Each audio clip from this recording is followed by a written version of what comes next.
Prie pour ton cœur ce matin, que le Seigneur te dispose. Qui te dispose ce matin, qui te dispose. Prie, prie, prie, prie, prie.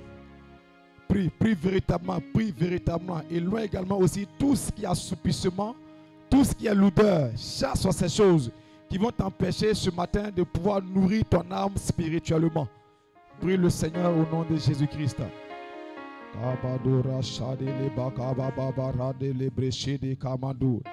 Oh Seigneur, parle ce matin au cœur de ton peuple. Parle ce matin au cœur de ton peuple. Dispose nos cœurs, Seigneur. Et loin de nous, tout ce qui est assoupissement des choses qui ne glorifient pas ton nom. Manifeste ta grâce, Seigneur. Nous voulons vraiment t'écouter ce matin. Parle-nous au nom de Jésus-Christ. Amen. Alléluia. Tu vas t'élever pour acclamer le Seigneur Jésus-Christ. Le temps que notre Père, voilà, vienne marcher. Alléluia.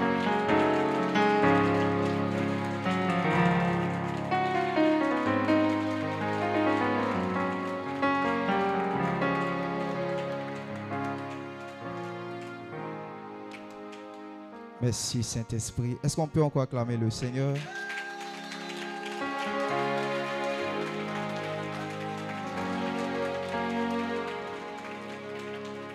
Est-ce que tu peux saluer deux personnes auprès de toi? Dis que Dieu te bénisse en sa présence.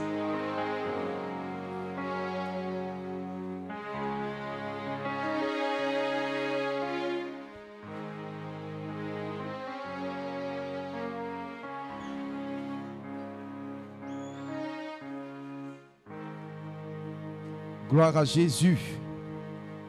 Alléluia. Gloire à Jésus qui est dans la joie peut balancer la main comme ça. Est-ce que la joie du Saint-Esprit déborde en toi ce matin? Est-ce que tu crois que le diable a déjà commencé à échouer dans ta vie ce matin? Et que Jésus, le vainqueur des vainqueurs, a pris possession et le contrôle de ta vie ce matin? Dis à ton frère, je crois en la puissance de la délivrance. Dis à ton frère, je crois en la puissance de la transformation. Par le sang de Jésus et sa parole. Gloire à Jésus. Alléluia. Gloire à Jésus. La plus belle chose en cette journée, en ce culte, c'est que le nom d'un homme ne sera pas glorifié. Il m'a dit bien amen plus fort que son voisin. Mais c'est le nom le plus honoré, le nom le plus puissant, le nom le plus fort, le nom le plus redoutable, le nom universel qui est ici en Côte d'Ivoire, qui est en Allemagne, en France, au Japon, en Chine, partout dans le monde, là où 2 ou 3 sont réunis en son nom. Je l'appelle Jésus de Nazareth, l'homme de Galilée, le prince de la paix, le vivant, celui qui était mort et qui est vivant aujourd'hui, celui qui était hier, qui est aujourd'hui et qui sera d'éternité en éternité, celui qui a pris le contrôle de ma vie alors que j'étais errant. Jésus s'est révélé à moi, Jésus m'a transformé. Je ne suis pas quitté du ciel pour tomber. Moi aussi j'ai une histoire. Le diable m'avait malmené, mais lorsque la lumière m'est apparue, ma vie a été transformée. Et il m'a établi en tant que son témoin et en tant que son ministre, afin que plusieurs dans les nations puissent passer des ténèbres à la lumière et de la puissance de Satan à celle de Dieu. Est-ce qu'on peut ovationner pour Jésus-Christ de Nazareth? Est-ce qu'on peut acclamer pour Jésus de Nazareth? C'est lui ma victoire, c'est lui mon Seigneur, c'est lui ton sauveur, c'est lui ton paraclet, c'est lui ton Dieu. Il est vivant, il ne change pas. Alléluia. On va faire une chose. Je veux que les femmes restaurées par Jésus acclament très fortement le Seigneur. Est-ce que... Waouh! Waouh, waouh, waouh! Alléluia! Je veux maintenant que les hommes restaurés par le Seigneur acclament très fortement le Seigneur.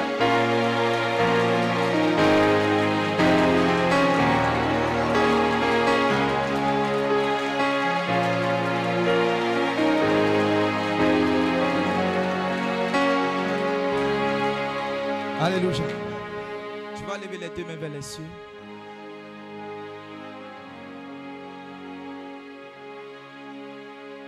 Et tu vas penser à la victoire de Jésus-Christ dans ta vie.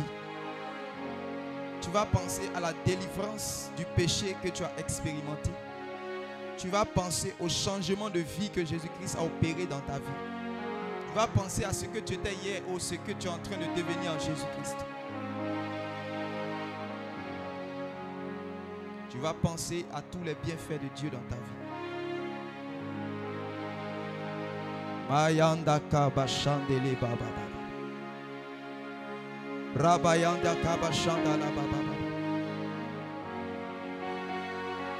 Mayanda kabashandela bayanda la baba. Les baraba sekete bayanda la baba. Quand je vois les bontés de Jésus briller sur le toit de ma maison, mon âme bénit. Quand je vois les bontés de Jésus briller sur le toit de mon âme.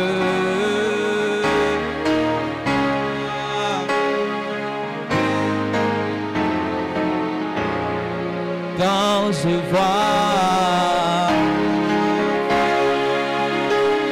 dis-le de tout ton cœur.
Le Seigneur pour ses bontés dans ta vie.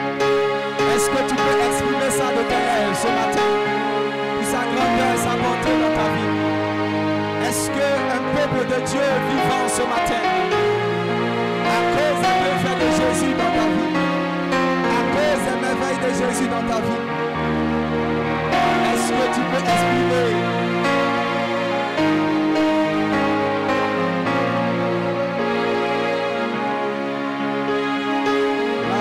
Baba baba baba baba baba baba ya dele bosa sebe de baya da la baya da deka shadena sadolo seke de da la ba ya da la baba baba baba ye dele bo ye dele ya la la la la la la la la la seka baya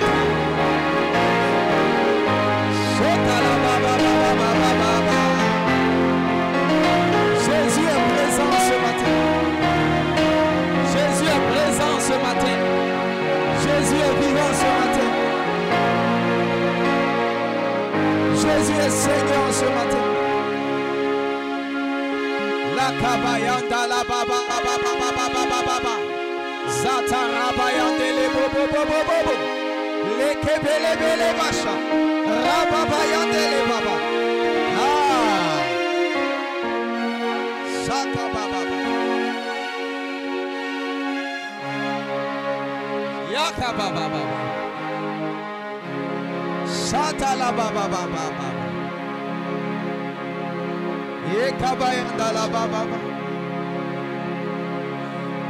Yes. Yes.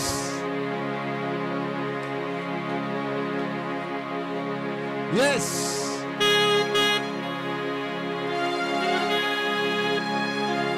Yes.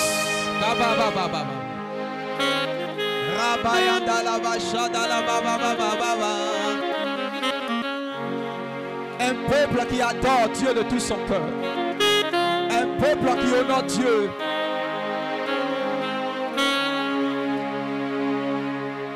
Un peuple qui honore Dieu. Un peuple qui adore Dieu.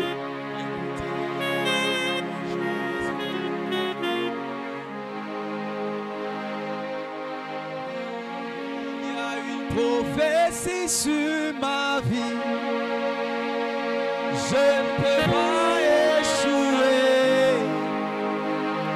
Je ne jouerai pas, Seigneur. Moi, j'achèverai ma course. Il y a une prophétie sur ma vie. Yahweh, je ne peux pas échouer. Je ne jouerai pas, Seigneur. J'achèverai ma course. Les payata, les caparapato, les cassandea.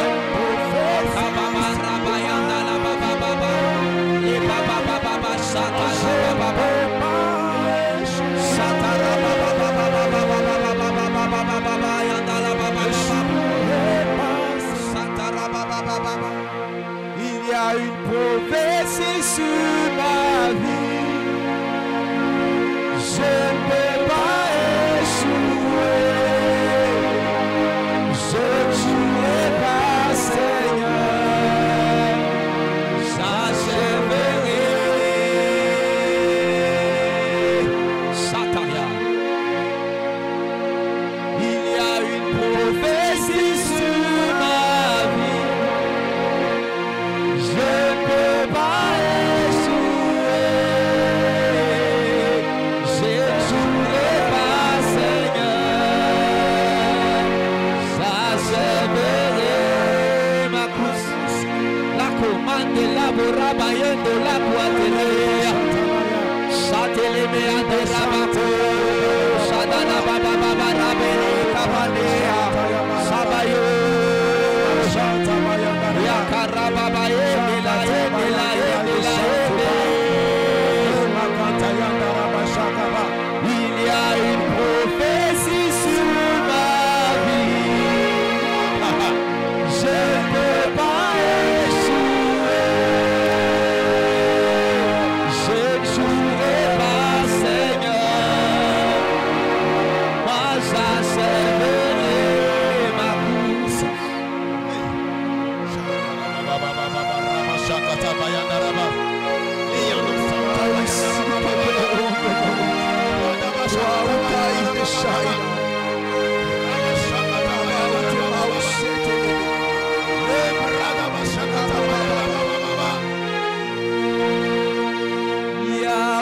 Yahweh Sabaoth, Yahweh Sabaoth, Yahweh Sabaoth, Yahweh Sabaoth, Yahweh Sabaoth,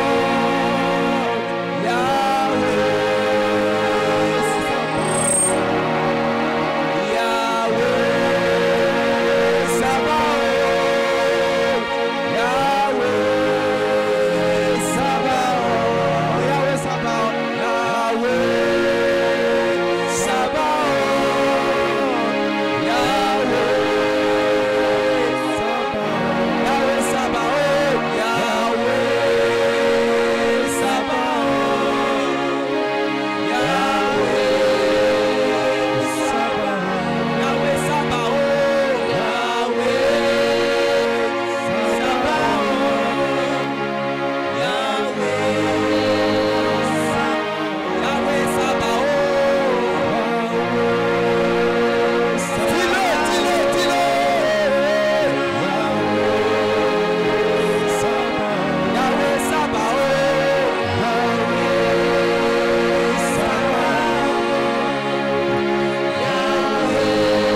Est-ce que tu peux t'exprimer en toute langue ce matin? Est-ce que tu peux prier en esprit ce matin? Est-ce que tu peux prier en esprit ce matin?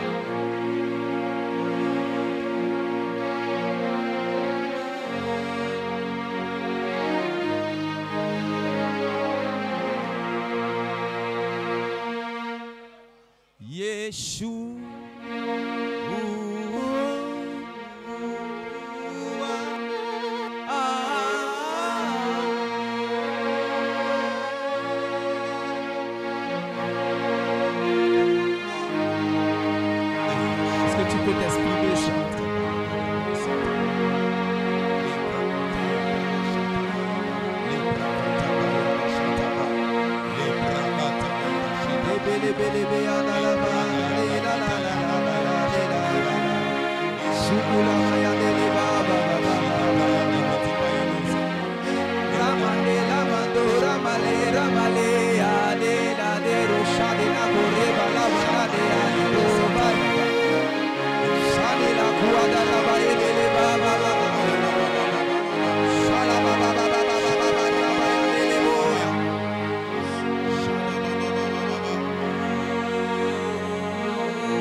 Le Dieu qui transforme, le Dieu qui libère, le Dieu qui délivre, le Dieu qui bénit, le Dieu qui restaure, le Dieu qui change est présent parmi nous.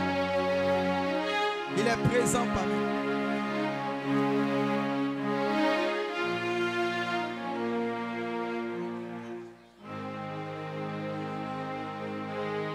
Yes.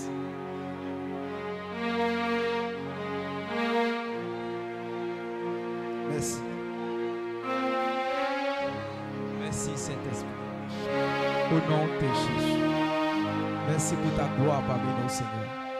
Au nom de Jésus. Alléluia. Amen, amen, amen. Alléluia. Alléluia. Que Jésus soit glorifié. Quelqu'un dit Amen. Amen. Que Jésus soit glorifié. Quelqu'un dit Amen. Amen. Alléluia. Tu peux t'asseoir dans la présence de Dieu. Nous allons partager une pensée du Saint-Esprit ce matin. Salut encore la présence du Saint-Esprit ce matin. Que Dieu bénisse tous les serviteurs de Dieu, les hommes de Dieu présents parmi nous. Soyez salués, soyez bénis au nom de Jésus. Quel est le thème de l'année? Quel est le thème que nous avons donné? Voilà, notre thème de l'année. Qui se souvient du thème de l'année? Qui se souvient du thème de l'année? Le pasteur Christian. Porter des fruits durables et abondants. Dis avec moi, porter des fruits durables et abondants. Dis encore une deuxième fois, porter des fruits durables et abondants. Il faut que nous puissions savoir de quoi il est question. Pourquoi c'est important pour nous. Nous ne baptisons pas cette année pour nous, c'est-à-dire comme une année où nous allons porter des fruits durables et abondants pour rien. Il faut que ça soit quelque chose de pratique dans nos vies, dans chaque domaine de notre vie. Vous qui êtes les enfants de Dieu, vous avez été créés en Jésus-Christ pour des bonnes œuvres, selon le livre d'Éphésiens chapitre 2, verset 10. Vous avez été créés pour des bonnes œuvres en Jésus-Christ afin que vous puissiez les pratiquer. Ce sont des œuvres que vous n'allez pas imaginer. Ce sont des œuvres que Dieu a déjà préparées d'avance avant même que le monde ne soit formé. Et quand Dieu s'est révélé à vous en vous donnant son Fils et que vous êtes entré en alliance avec lui, vous êtes appelés à pratiquer ces œuvres-là avant de quitter la terre. Et l'autre nom ou l'autre mot, l'autre expression des œuvres, le langage spirituel qu'on utilise, ce sont les fruits. Amen. Les fruits. Donc partout vous allez voir les fruits, c'est la même chose que les œuvres. Alléluia. Alléluia. Alléluia. Nous allons parler aujourd'hui, le thème qu'on va donner à ce message, c'est porter nécessairement du fruit dans l'année de grâce. Dis avec moi, porter nécessairement du fruit dans l'année de grâce. Alors pour cela, on va lire Luc chapitre 4, versets 17 à 19. Luc chapitre 4, versets 17 à 19. Luc chapitre 4, versets 17 à 19. Et on va lire aussi, je vais donner les passages en même temps pour qu'on puisse aller vite. Luc chapitre 4, versets 17 à 19 pour ceux qui notent. On va lire aussi Ésaïe chapitre 5, du verset 1 à 7. On va lire aussi Luc chapitre 13, verset 1 à 9. Et le reste, au fur et à mesure que nous allons avancer, on verra ce que le Seigneur nous dira par sa grâce. Tout le monde est prêt? Donc on prend Luc chapitre 4, verset 17 à 19. Je lis la parole. Et on lui remit le livre du prophète Ésaïe. L'ayant déroulé, il trouva l'endroit où il était écrit. L'Esprit du Seigneur est sur moi. L'Esprit du Seigneur est sur moi. Oui. Parce qu'il m'a oint pour annoncer une bonne nouvelle aux pauvres. Il m'a envoyé pour guérir ceux qui ont le cœur brisé. Pour proclamer aux captifs la délivrance. Et aux aveugles le recouvrement de la vue. Pour renvoyer libres les opprimés. Pour publier une année de grâce du Seigneur. Soulignez très bien, pour publier une année de grâce du Seigneur. Donc ici qui parle, le Seigneur Jésus, n'est-ce pas? Après avoir reçu le baptême de Jean-Baptiste, amen, la Bible dit que le Saint-Esprit était venu sur le Seigneur Jésus, amen, et Jésus était allé dans le désert pour jeûner, tout ça, il a vaincu le diable dans le désert, et après ça, il se retrouve dans une synagogue, comme il avait coutume de le faire, et on lui donne la parole. Il ouvre le livre d'Ésaïe, et il va citer les Écritures que nous sommes en train de lire ici, et il va dire qu'aujourd'hui, cette parole de l'Écriture s'accomplit. Donc, il est question du mandat de Jésus-Christ. Il est question de la feuille de route de notre Seigneur Jésus-Christ. La Bible dit que au commencement était la parole était avec Dieu et la parole elle-même était Dieu. Et le verset 14 dit que la parole a été faite chair. Donc ici, c'est la parole faite chair qui parle. Venir actualiser la volonté de Dieu sur la terre en son temps. Et vous allez voir que parmi les actions que le Seigneur Jésus va... Sinon, les choses que le Seigneur Jésus va citer ici, ce sont différentes opérations. Et vous allez remarquer que chaque opération du Seigneur Jésus seront des opérations à l'égard des hommes, c'est-à-dire des individus particulièrement, n'est-ce pas? Par exemple, on parle de l'Esprit du Seigneur est sur moi parce qu'il m'a oint pour annoncer la bonne nouvelle aux pauvres. Amen. Donc c'est à des individus qu'on prêche la bonne nouvelle. Il m'a envoyé pour guérir ceux qui ont le cœur brisé. Amen. Donc la guérison des cœurs brisés, c'est aux hommes. Amen. Pour proclamer aux captifs la délivrance et aux aveugles le recouvrement de la vue. Pour envoyer libres les opprimés. Mais après avoir cité ces différentes opérations, le Seigneur Jésus maintenant va annoncer une nouvelle saison. Il va déclarer une nouvelle saison. Dis avec moi, une nouvelle saison. C'est cette saison que le Seigneur Jésus va appeler l'année de grâce. Et vous devez comprendre ce que c'est que l'année de grâce. Pourquoi l'année de grâce? Qu'est-ce qu'on fait dans l'année de grâce? Alléluia. Qu'est-ce que Dieu s'attend à quoi dans l'année de grâce? L'année de grâce, ça concerne quoi? Ça veut dire quoi? Alléluia. C'est ce que nous allons comprendre en lisant l'autre verset que j'ai donné. Alléluia. J'ai donné Luc chapitre 13 à partir du verset 1 à 9.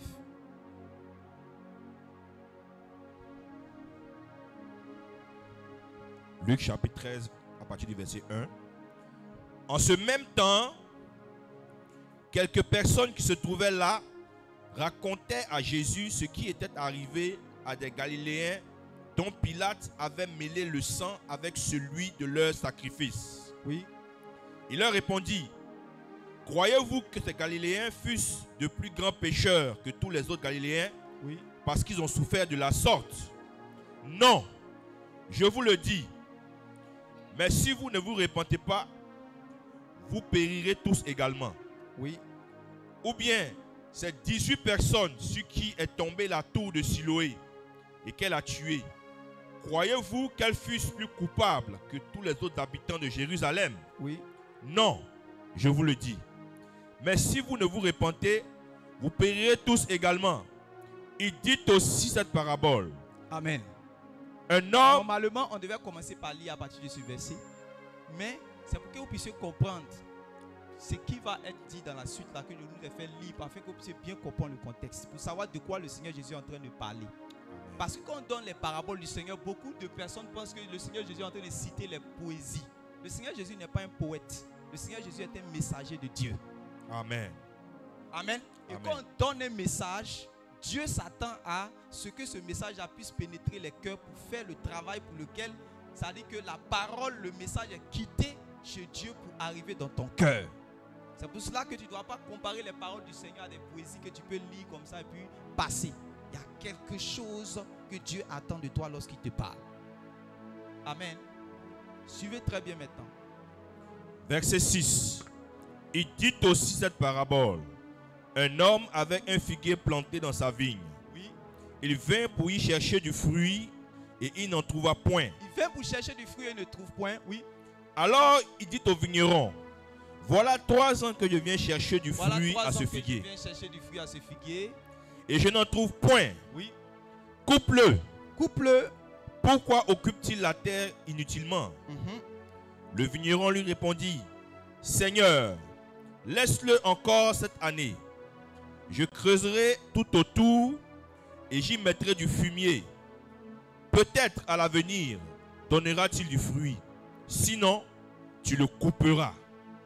Amen. Amen. Est-ce qu'on peut acclamer pour la parole de Dieu? Alléluia. Ici, il y a des Juifs qui viennent voir le Seigneur Jésus. Et ils ont vu certains de leurs contemporains, certains de leurs frères mourir d'une manière terrible. Ce n'était pas une mort vraiment simple. C'était au moment où ils allaient faire des sacrifices. Et la Bible dit que Pilate a mêlé leur sang. C'est-à-dire qu'il a profité de ce temps, cette période-là, pour pouvoir les tuer. Ils ont été massacrés. J'avais qu'on massacré. Donc, on va dire, dans notre jargon, on va dire, ils sont mal morts. Ils sont morts d'une manière vraiment terrible. Quand tu regardes, et ce n'est pas quelque chose, cette habitude que nous avons, de pouvoir, c'est-à-dire lorsqu'on voit qu'un malheur arrive à quelqu'un, ou bien il y a la mort terrible, on se demande, on se pose la question automatiquement, qu'est-ce qu'il a fait à Dieu? Il a vraiment, c'est un pire pécheur. C'est à cause de ça qu'il est mort de cette manière. Est-ce que vous n'avez pas souvent entendu? C'est-à-dire que lorsqu'il y a quelqu'un qui meurt d'une manière étrange, si ce n'est pas un accident, s'il a été écrasé, tout ça, on se dit, c'est parce qu'il a fait quelque chose, c'est parce qu'il vit mal. C'est à cause de ça qu'il est mort de cette manière. Donc, ils sont venus dire à Jésus qu'il y a des gens qui sont morts, ils ont été massacrés. Donc, c'est parce que Dieu, en fait, les a punis, les a utilisés Pilate pour pouvoir les tuer. Ils sont morts de cette manière. Ils ne sont pas morts par maladie, c'est-à-dire que simplement, mais ils sont morts d'une manière terrible. C'est parce que, c'est-à-dire qu'ils font en même temps une déduction. Et c'est parce que c'était des pires pécheurs.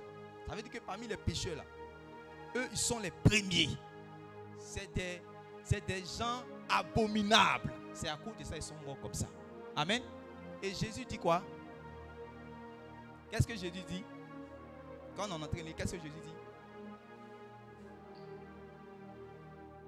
Qu'est-ce que Jésus répond à ces personnes-là? C'est devant vous.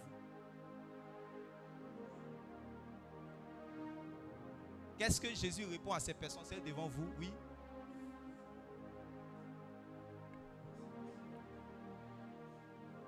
Je vous le dis, si vous ne vous repentez pas, vous périrez tous également.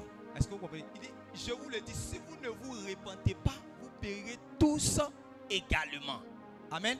Donc le Seigneur est en train de montrer que de la même manière, ces personnes-là sont mortes d'une manière terrible, que personne ne veut. En tout cas, si quelqu'un veut mourir, il ne va pas souhaiter cette mort-là. Il ne veut pas cette mort-là. Il dit, ce n'est pas une affaire de savoir comment. D'ailleurs, même là, il y a un mystère sur la mort. Il y a un mystère sur la mort. Personne ne sait comment il va mourir. Est-ce que tu sais comment tu vas mourir? Tu ne sais même pas où tu vas mourir. Tu ne sais pas quand tu vas mourir. Tu ne sais pas comment tu vas mourir. Au lieu de t'attarder pour savoir comment tu vas mourir, il faut te poser la question. Est-ce que tu t'es repenti? Parce qu'il y a une chose qui est sûre. Le salaire du péché, c'est quoi? Ça veut dire que tous les pécheurs, du plus petit jusqu'au plus grand, s'ils pratiquent le péché, leur salaire, c'est quoi?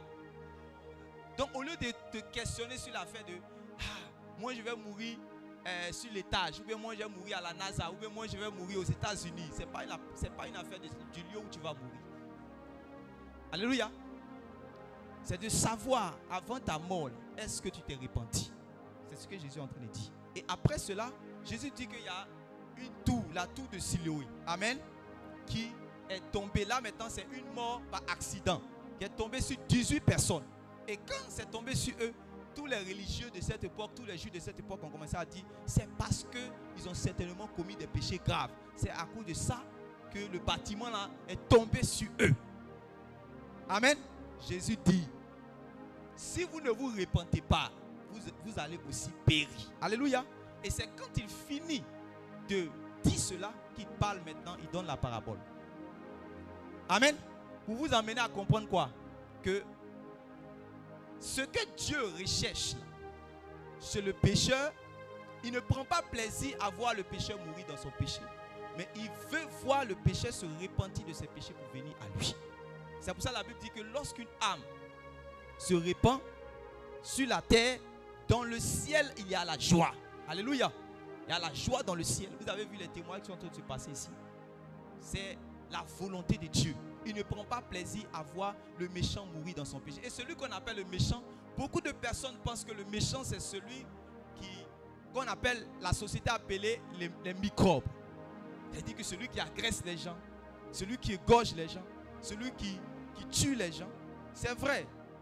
Celui qui se conduit de telle manière, de cette manière, c'est un méchant. Mais le méchant, selon la Bible, n'est pas seulement celui qui, c'est-à-dire que commet des péchés graves. Mais le méchant, selon la Bible, c'est celui qui est le pécheur. Qui est avec moi ce matin? Et dès qu'il est pécheur, et qu'il ne s'est pas encore repenti de son péché, il est considéré vis-à-vis de Dieu comme un rebelle. Amen. Et si rien n'est fait, qu'est-ce qui demeure sur lui? La colère de Dieu demeure sur lui. Tous ceux qui sont réellement dans la position de la rébellion, qui ne sont pas encore repentis de leur péché, la colère de Dieu, de la même manière qu'on dit, c'est parce que les gens là, c'était des pécheurs, que la colère de Dieu a utilisé Pilate pour pouvoir les frapper. Et que c'est parce que ces gens étaient méchants, que la colère de Dieu a utilisé la tour de Siloé pour descendre sur eux. C'est de la même manière que la colère de Dieu est suspendue sur tous les pécheurs, même le dernier parmi les pécheurs. Et si tu es ici, que tu n'es pas encore passé de pécheur à saint, tu n'es pas encore passé de simple créature à enfant de Dieu, tu es aussi dans cette posture-là, même si tu n'as jamais tué l'homme. Et la colère de Dieu aussi suspendue sur toi. Mais gloire soit rendue à Dieu, car Dieu a tant aimé le monde qu'il a donné son Fils unique, afin que quiconque croit en lui ne Donc vous voyez que sur les hommes, il y a un péril.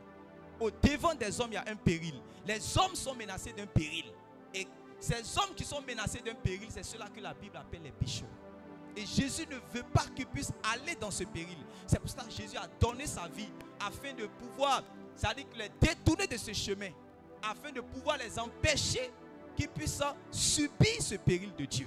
Et ma prière élevée de mon cœur, c'est que toute personne qui écoute la parole de Dieu en ce matin ne puisse pas se trouver dans une posture où la colère de Dieu est suspendue sur ta tête. Tu dis amen, que la chose de Dieu soit ton partage. Alléluia. Et maintenant il dit qu'un homme il était propriétaire d'une ville, d'une vigne. Amen. Et il avait embauché quelqu'un pour pouvoir surveiller la vigne. C'est lui qu'on appelle le vigneron. Et le vigneron, du moins le propriétaire de la vigne arrive. Il voit maintenant il y a un figuier qui est là, qui est planté depuis longtemps. Et il cherche à prendre un fruit. Et qu'est-ce qui se passe? Il ne trouve pas de fruit chez ce figuier-là. Donc automatiquement il était fâché. Il a décidé de doter ce figuier-là dans sa vigne. Voilà. C'est-à-dire que tu es planté dans ma vigne-là. Pourquoi? Puisque ce pourquoi je n'étais pas planté pour rien. J'étais planté avec une espérance dans le cœur. Amen. Quand tu prends un noyau de mangue ou bien une sémence que tu vas dans ton jardin ou bien dans ta plantation, que tu mets la sémence en terre, tu as une espérance dans ton cœur, oui ou non? Oui ou non? Donc, il a espéré des choses. Quand il arrive maintenant pour prendre le fruit, il ne trouve rien. Donc, il s'est fâché, il dit qu'on coupe ce figuier-là, dans la vigne, parce que ce figuier-là occupe la place inutilement. Amen. Et automatiquement, qu'est-ce que le vigneron, c'est lui qu'on a engagé pour pouvoir travailler dans le champ, il vient pour faire quoi? Pour plaider. Il dit, s'il te plaît, maître, donne-moi encore combien d'années? Non. Suivez très bien. Il dit, ça fait 3 ans que ce figuier-là est planté et il ne donne pas de fruits. Donc, il occupe la place inutilement. Amen. Je viens à chaque saison pour prendre le fruit, je ne trouve pas. Donc, il faut que je puisse l'enlever de cet endroit. Parce que tous ceux qui sont plantés et portent du fruit, lui, il fait quoi ici? Qui est avec moi ici? Il ne faut pas, il va gaspiller ma terre pour rien. Il faut que je l'enlève. Donc, vous voyez que le maître de la vigne est courroucé. Sa colère s'est manifestée. Il veut automatiquement enlever. Et celui qui était le vigneron maintenant, c'est-à-dire celui qui travaille dans la vigne, il a intervenu. Il est venu pour faire quoi? Pour plaider. C'est là maintenant il dit, laissons encore, s'il te plaît, mettre 1 an à ce figuier-là. Et pendant ces 1 an-là, qu'est-ce que je vais faire? Je vais creuser tout autour. Je vais mettre de l'engrais. Je vais mettre du fumier. Je vais faire tout pour que, en tout cas à mon pouvoir, ce que je peux faire pour que ce figuier qui occupe ta vigne, c'est-à-dire ton terrain là, il puisse porter du fruit. Amen. S'il ne porte pas du fruit, alors tu pourras le couper. Alléluia. Alléluia. Ces 3 ans, on va essayer d'abord de pouvoir identifier chaque entité qui intervient dans cette parabole. D'abord, on a compris que l'esprit de cette parabole, c'est d'emmener les hommes à la repentance. C'est ce que je voulais qu'on comprenne d'abord. Amen. Apporter des fruits dignes de la repentance. Maintenant, on va essayer d'identifier les entités qui interviennent dans cette parabole. Alléluia. Alléluia. On a parlé d'abord du propriétaire de la vigne. Dis avec moi le propriétaire de la vigne. Donc, le propriétaire de la vigne, c'est qui? C'est qui? C'est Dieu. C'est Dieu qui est le propriétaire de la vigne. Après le propriétaire de la vigne qui est Dieu, on voit que dans la parabole, on parle aussi du vigneron. C'est-à-dire que celui qui travaille dans la vigne. Celui qu'on a engagé. Qui a un champ ici? Il y a des gens qui travaillent les manœuvres. Voilà, c'est lui qu'on appelle le vigneron qui était là. Amen. Donc, le vigneron, c'est qui? Le vigneron, c'est qui? Le Seigneur Jésus. Amen. Et après le vigneron, il y a le figuier qu'on avait planté depuis 3 ans. et qui ne faisait rien, qui ne donnait pas de fruits. Le figuier là, c'est qui? C'est qui? Ce sont les âmes. Alléluia. Les figuiers, ce sont les âmes. Le figuier, c'est toi et moi. Dis à ton voisin, c'est toi et moi. Maintenant, la vigne là, c'est quoi? C'est quoi? Le monde. Tout à l'heure, j'ai dit quoi? Remarquez que quand Dieu a créé le ciel et la terre, il a même planté un quoi? Un jardin. Qui était vraiment un jardin garni avec tout. Tout était parfait. Et il a placé l'homme dans ce jardin afin que l'homme puisse le cultiver et le garder. Il y avait tout dans ce jardin pour que l'homme puisse réussir. Et Dieu avait des bons projets pour lui. Si bien même qu'il a béni, il a dit, je te bénis, soyez bénis, multipliez-vous, soyez féconds, remplissez la terre, tout ça. Il a laissé vraiment des bénédictions à l'homme. Mais vous allez voir que l'homme va faire quoi? L'homme va pécher, l'homme va chuter. Et quand l'homme va pécher, qu'il va chuter, il sera privé de la gloire de Dieu. La chose de Dieu en lui maintenant va partir. Pourtant, le plan que Dieu avait pour lui, c'était un plan parfait. La Bible dit que Dieu n'a pas pour nous des projets de malheur, mais il a des projets de bonheur. Tout ce que vous voyez de désagréable dans ce monde-là, ce n'était pas d'abord la volonté de Dieu. Qu'est-ce que je veux dire par là? Lorsque Dieu te concevait dans son esprit pour te mettre dans ce monde, Dieu n'avait jamais pensé que tu allais vivre réellement en dehors de sa volonté. Je vais vous dire ce que Dieu n'avait jamais pensé, par exemple, quand il créait l'homme. Dieu n'avait jamais pensé que quand il créait la femme, elle serait deuxième bureau de quelqu'un. Qui est avec moi ici? Vous connaissez le deuxième bureau, non? C'est que tu sors avec un... C'est ça, non? C'est ce qu'on appelle la tisa. Voilà. Il te donne 100 000, 200 000, il paye ta maison, tout ça, et puis tu lui donnes réellement ce qu'il mérite, ce qu'il a besoin, ce qu'il te demande, tu lui donnes cela. Alléluia! Dieu même qui est Dieu là, il n'avait jamais songé à ça. Alléluia. Il avait des projets de grâce, des projets de paix, des projets de bonheur, des projets de restauration. Il voulait vraiment que des bonnes choses sortent de toi. Tout ce qui est bon, que tu peux imaginer, qu'une femme peut apporter sur la terre là, c'était ses projets pour toi. Amen. Mais le péché a fait que, au lieu que tu puisses donner, ça veut dire que ce pourquoi Dieu t'a mis sur la terre là, tu as commencé à produire le contraire. C'est ça qui symbolise en fait les 3 ans. C'est-à-dire que toute ta vie que tu as vécue avant de connaître Dieu, avant que Jésus-Christ fasse son entrée dans ta vie, avant que tu puisses expérimenter la délivrance selon que Jésus a dit, si le Fils de Dieu vous a franchi, vous serez réellement libre. Avant de connaître Jésus dans ta vie, regarde ta vie avant de connaître Jésus. C'est ça qui symbolise en fait ces 3 ans. C'est quelque chose de symbolique quand il dit 3 ans. Amen. Mais avant que tu ne connaisses Jésus, quel était le fruit que tu portais? Par exemple, moi, j'étais frivole. Je cherchais beaucoup de femmes. Je volais l'argent de mes parents. Je buvais. J'étais alcoolique. Je fumais la drogue. Donc je ne suis pas quitté au ciel pour tomber. Je suis passé aussi par les 3 années là. Qui est avec moi ce matin? Si quelqu'un est chrétien aujourd'hui là, c'est qu'il est passé par ces 3 années. J'ai eu un passé raté. Parce que je n'avais pas Christ, parce que je n'avais pas l'évangile, parce que le sang de Jésus ne m'avait pas encore lavé. Moi aussi, j'étais dans la drogue. Moi aussi, j'étais fumeur. Moi aussi, je cherchais les femmes. Moi aussi, je faisais des choses abominables. Je faisais beaucoup de mal à mes parents. Moi aussi, j'étais dans le mensonge. Moi aussi, j'étais dans la tricherie. Et pour tous ceux qui commettent des choses, de telles choses, vous savez, ils sont destinés à quoi?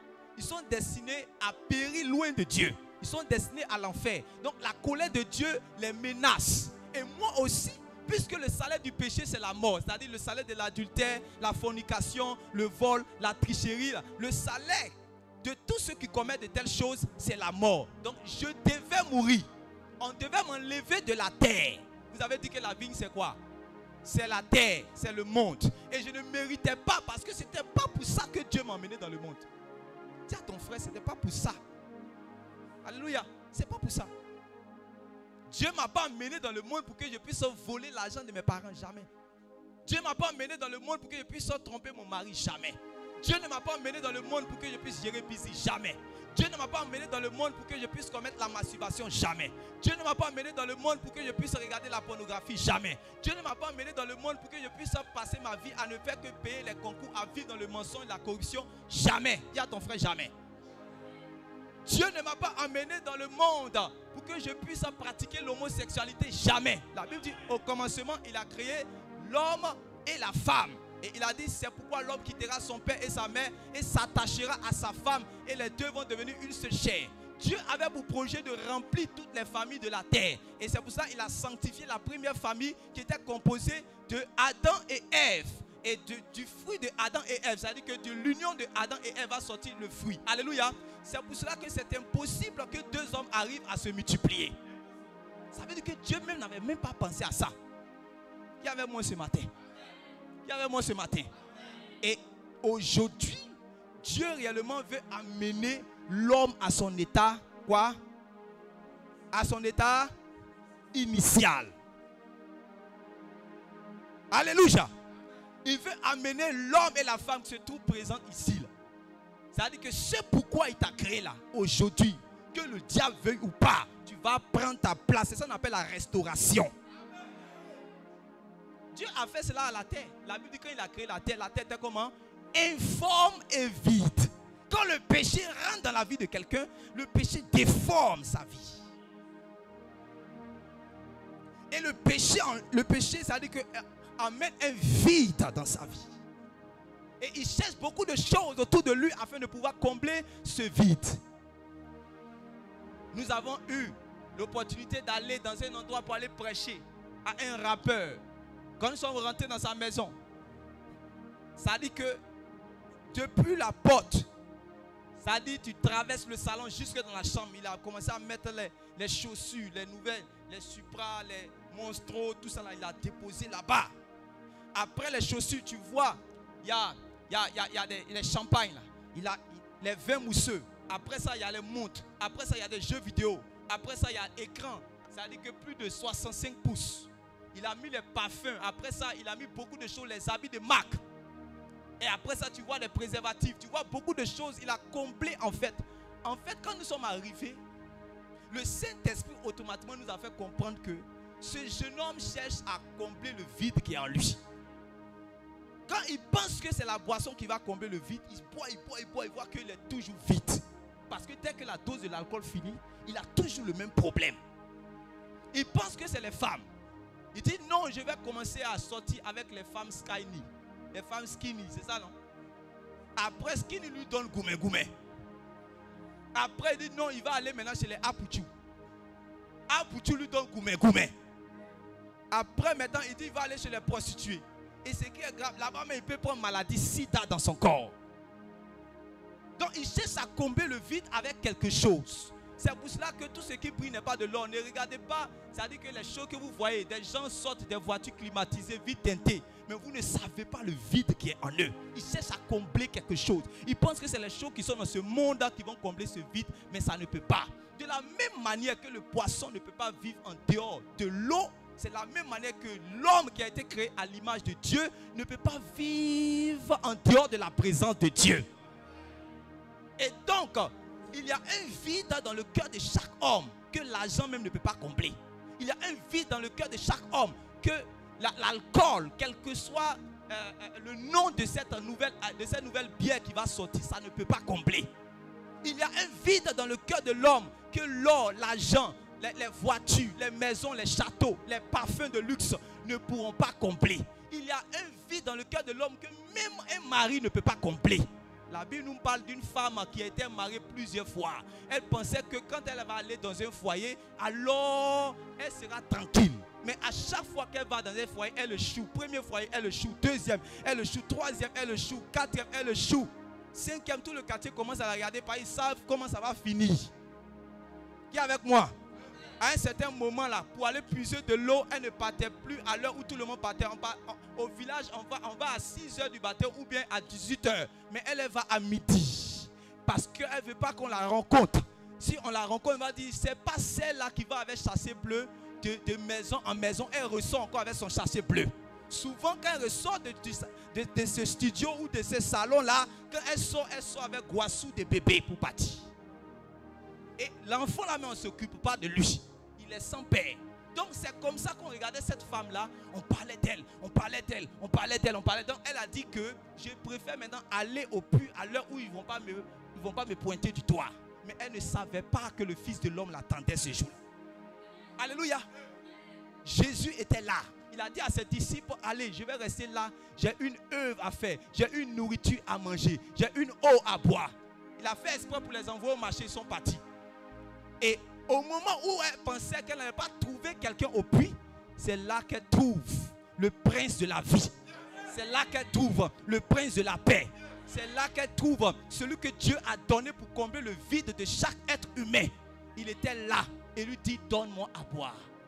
Elle voulait commencer les débats de religion. Voilà quelqu'un qui a assoiffé, quelqu'un qui a besoin d'être abreuvé, mais qui continue à faire des débats de religion.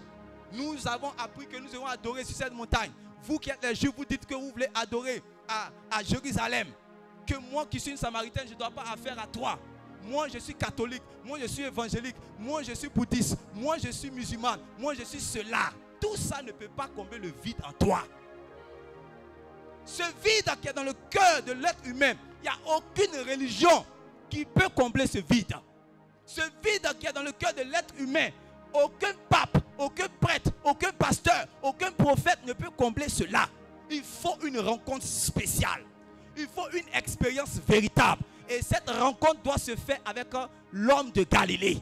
Il était présent et il attendait. Quand elle est venue, il dit, donne-moi à boire. Elle dit, non, je n'ai...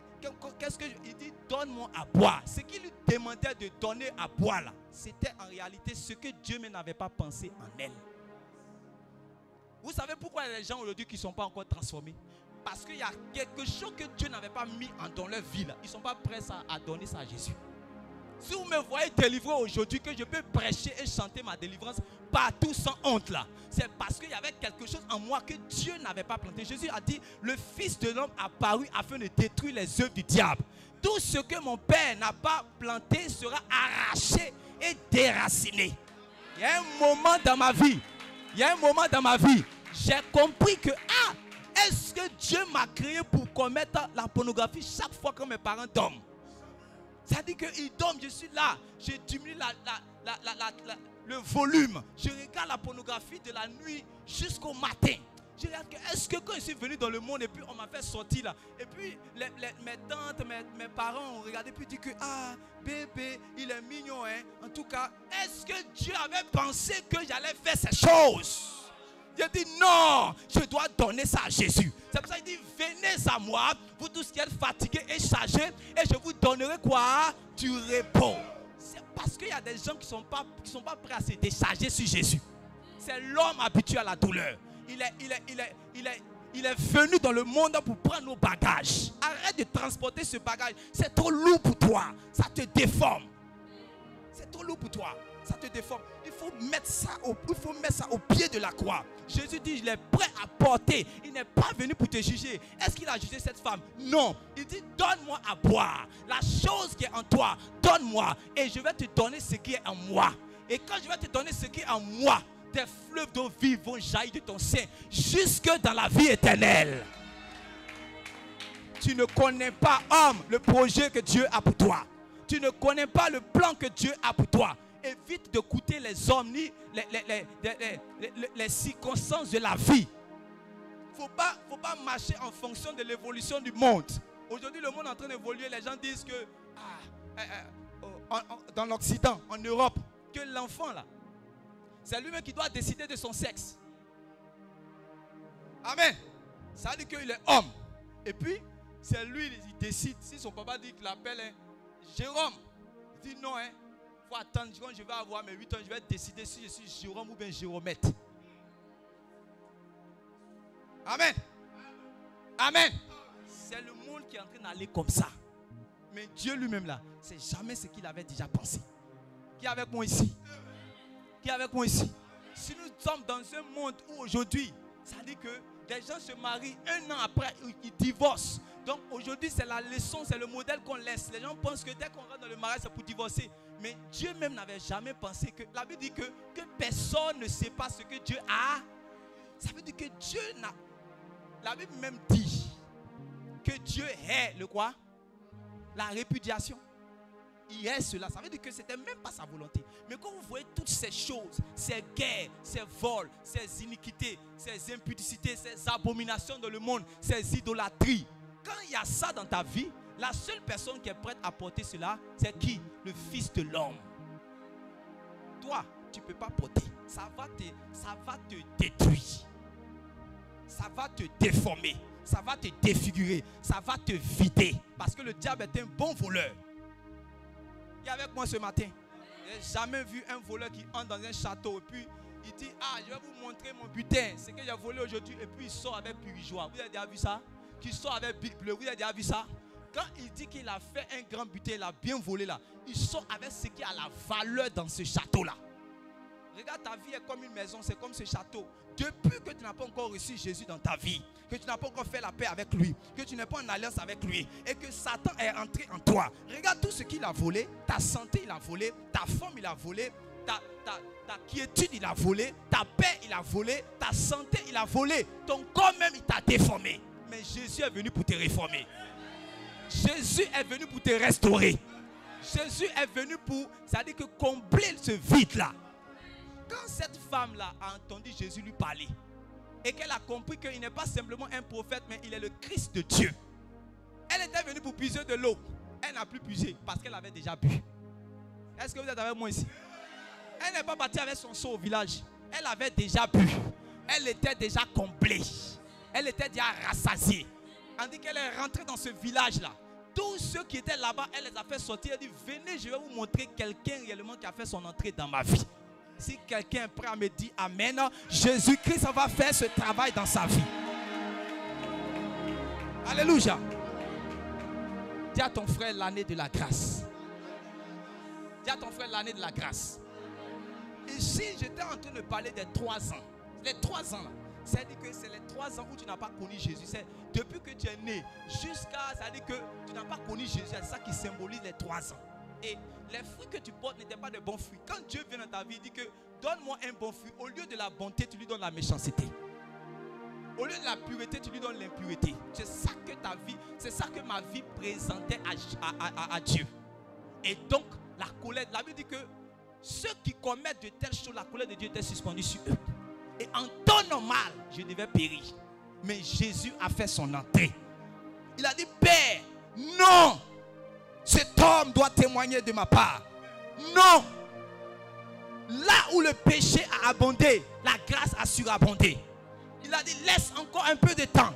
Je sais que si mon sang passe dans ses veines, je sais que si mon sang passe sur sa vie, je sais que si ma parole le pénètre, quelque chose de bon va sortir. Je sais que s'il me rencontre, je sais que s'il me touche, je sais que si je entre dans sa vie, quelque chose de bon va sortir de lui. Les hommes ne croient pas en lui. Les hommes le marginalisent. Les hommes le rejettent à cause des circonstances de la vie et à cause du péché. Mais moi, quand je le regarde, je sais que dès que mon sang le pénètre, je sais que dès qu'il fait alliance avec moi, celui qui était menteur deviendra un homme de vérité. Celle qui était géreuse de bise deviendra une prophétesse. Ah oui, je le crois, même si je ne le crois pas, je l'ai vu à l'œuvre. Je l'ai vu à l'œuvre. Il n'a pas changé.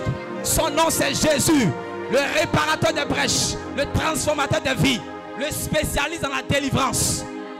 Il y a une chose que j'ai jamais vue sous le ciel. J'ai jamais vu un pécheur, quel que soit son grade, que Dieu ne peut pas pardonner. Ça n'existe pas.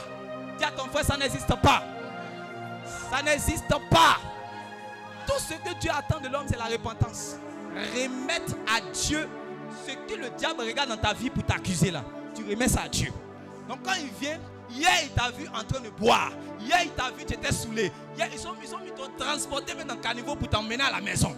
Mais quand tu es arrivé après le culte, quand tu arrives à la maison, on dit, ah, c'est pas lui on a transporté dans le caniveau là. Il dit oui. Mais quand je suis venu aujourd'hui à l'église, j'ai entendu l'évangile. Son sang m'a nettoyé. Son sang m'a restauré. J'ai décidé d'abandonner le péché et de croire en Jésus. J'ai été justifié. C'est hier que j'étais ceci. C'est hier que j'étais prostitué. C'est hier que j'étais voleur. C'est hier que j'étais menteur. C'est hier que j'étais géré de busy. Mais aujourd'hui, t'es avec moi aujourd'hui. T'es avec moi aujourd'hui. C'est pour ça qu'on dit aujourd'hui, si tu entends sa voix, n'endurcis pas ton cœur. N'endurcis pas ton cœur. N'endurcis pas ton cœur. On dit si son cœur s'est refusé de se repentir. On dit son cœur s'est raisonné. endurcit son cœur, c'est de placer la philosophie en face de la voix de ton berger qui t'appelle. Il dit, ma fille, quitte de là où tu es. Tu ne t'es pas créé pour vivre cette vie. Le temps est arrivé, l'heure a sonné, où tu dois quitter la place. Quand Dieu cherchait Adam alors qu'il avait péché, il dit, où es-tu? Ce matin, la même voix t'appelle. Où es-tu? Qu'est-ce que tu fais dans le pays de la drogue? Qu'est-ce que tu fais chez le monsieur qui t'a pas marié? Qu'est-ce que tu fais là-bas? C'est pas là-bas, c'est pas là-bas tu es appelé à être. Qu'est-ce que tu fais là-bas? Qu'est-ce que tu fais à Assini de chambre en chambre, de lieu en lieu? C'est pas là-bas je t'ai appelé. C'est pas là-bas je t'ai appelé. Qu'est-ce que tu fais dans les fumoirs? Jeune homme, Adam, où es-tu? C'est pas là-bas je t'ai appelé. Mais je t'ai appelé dans ma présence. Je t'ai appelé pour te restaurer. Je t'ai appelé pour te guérir. Je t'ai appelé pour te transformer. Je t'ai appelé pour te donner la vie. Je t'ai appelé pour te guérir. Je t'ai appelé pour te sanctifier. Viens mon fils, ne reste pas dehors. Ne reste pas dehors. Ne reste pas dehors. Ne reste pas dehors. L'heure de ton changement est arrivée. L'heure de ta délivrance est arrivée. Jeune homme, Jésus t'appelle. Jeune femme, Jésus t'appelle. Ton temps a sonné. Toi aussi tu témoigneras que le sang de Jésus est capable de transformer des vies. Si le diable est le spécialiste des passés ratés, quand le diable entre dans ta vie, il rate ta vie. Mais quand Jésus entre dans ta vie, il efface tout ce que le diable avait. Je pensais que tu allais bien dire Amen. Je pensais que tu avais expérimenté cela pour dire Amen. L'année de la grâce. L'année de la grâce, c'est pour appeler tous ceux qui sont encore dehors à entrer dans la maison. Ton père t'appelle. Ton père, c'est pas le diable. Ton père, c'est pas le diable. Ton père, c'est pas le diable. La Bible dit tous ceux qui se livrent au péché sont esclaves du diable. Et ils prennent réellement, ils se mettent sous la tutelle du diable. Mais Jésus dit non, je veux te, c'est moi qui suis ton berger. C'est moi qui suis ton père. Je t'ai créé pour des bonnes œuvres, pour que tu les accomplisses. Arrête de perdre le temps. Arrête de perdre ton temps. La mort peut te trouver au dehors. Mais ma prière, le vœu de mon cœur, c'est que tu ne meurs point. Et tu ne mourras pas. Tu vivras. Toi aussi tu témoigneras que Jésus a changé l'homme. Et tu seras la personne à étonner tous ceux qui sont autour de toi. Alléluia. Alléluia. Alléluia. Le fruit digne de la repentance. Vous savez, quand Jean-Baptiste était en train de prêcher, il y avait plusieurs. Parce que le prophète Amos avait prophétisé que puisque Dieu vous a suscité des prophètes pour vous communiquer la parole, vous les tuez. Souvenez-vous que dans Matthieu chapitre 23, il a dit Jérusalem, Jérusalem, toi qui tues les prophètes qui te sont envoyés. Combien n'ai-je pas voulu te rassembler comme une mère pour rassembler ses poussins? Et c'est vous qui êtes les habitants de Jérusalem, vous avez tué tous les prophètes que Dieu vous a envoyés depuis Abel jusqu'à Zacharie que vous avez tué entre le temple et l'autel. Qui est avec moi? Qui est avec moi? Et donc Dieu a dit qu'il va amener maintenant une famine dans le pays d'Israël. Et ce ne sera pas une famine de manger du gaba, de la tchéké, du pain. Mais ce sera une famine d'entendre les paroles de Dieu. C'est pour ça que quand Jean-Baptiste est apparu, lui qui était le prédicateur de la repentance, la Bible dit que les gens ont quitté même la ville pour venir. Et ils venaient, c'est-à-dire que dans les eaux du Jourdain, la Bible dit qu'ils confessaient leurs péchés et Jean-Baptiste les baptisait. Maintenant, il y avait d'autres religieux qui étaient là. Eux, ils sont déjà fils d'Abraham. Ils ont commencé à citer le nom de leur pasteur, le nom de leur église, la fonction qu'ils occupent là-bas. Jean-Baptiste dit, c'est pas ça qui est l'ordre du jour. L'ordre du jour, est-ce que tu as changé? L'ordre du jour, est-ce que tu donnes le fruit de Dieu dans ta vie? Il n'y a pas, alors je ne te baptise pas. L'heure arrive où on va refuser les baptêmes dans cette nation. Est-ce que vous êtes avec moi ici? Est-ce que vous êtes avec moi ici? Est-ce que vous croyez que l'onction de Jean-Baptiste est toujours à l'œuvre? Est-ce que vous croyez que l'onction de Jean-Baptiste est toujours à l'œuvre? Il faut que les gens produisent des fruits dignes de la repentance avant qu'on les plonge dans l'eau. Sinon, ça sera de la natation. Le baptême, ce n'est pas la natation. Le baptême, c'est le changement de vie. Le baptême, c'est l'abandon du péché. Le baptême, c'est le dépouillement d'avec le monde. Le baptême, c'est la séparation d'avec la génération perverse. Pierre a dit, sauvez-vous de cette génération perverse. Quittez le péché et venez à Jésus. L'heure vient, elle est déjà arrivée.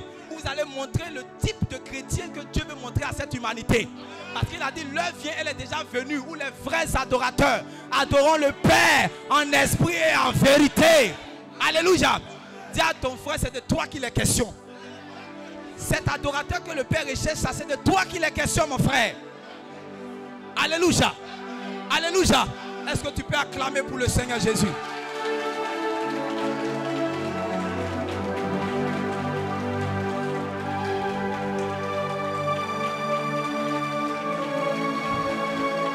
L'agneau a été immolé. L'agneau a été immolé.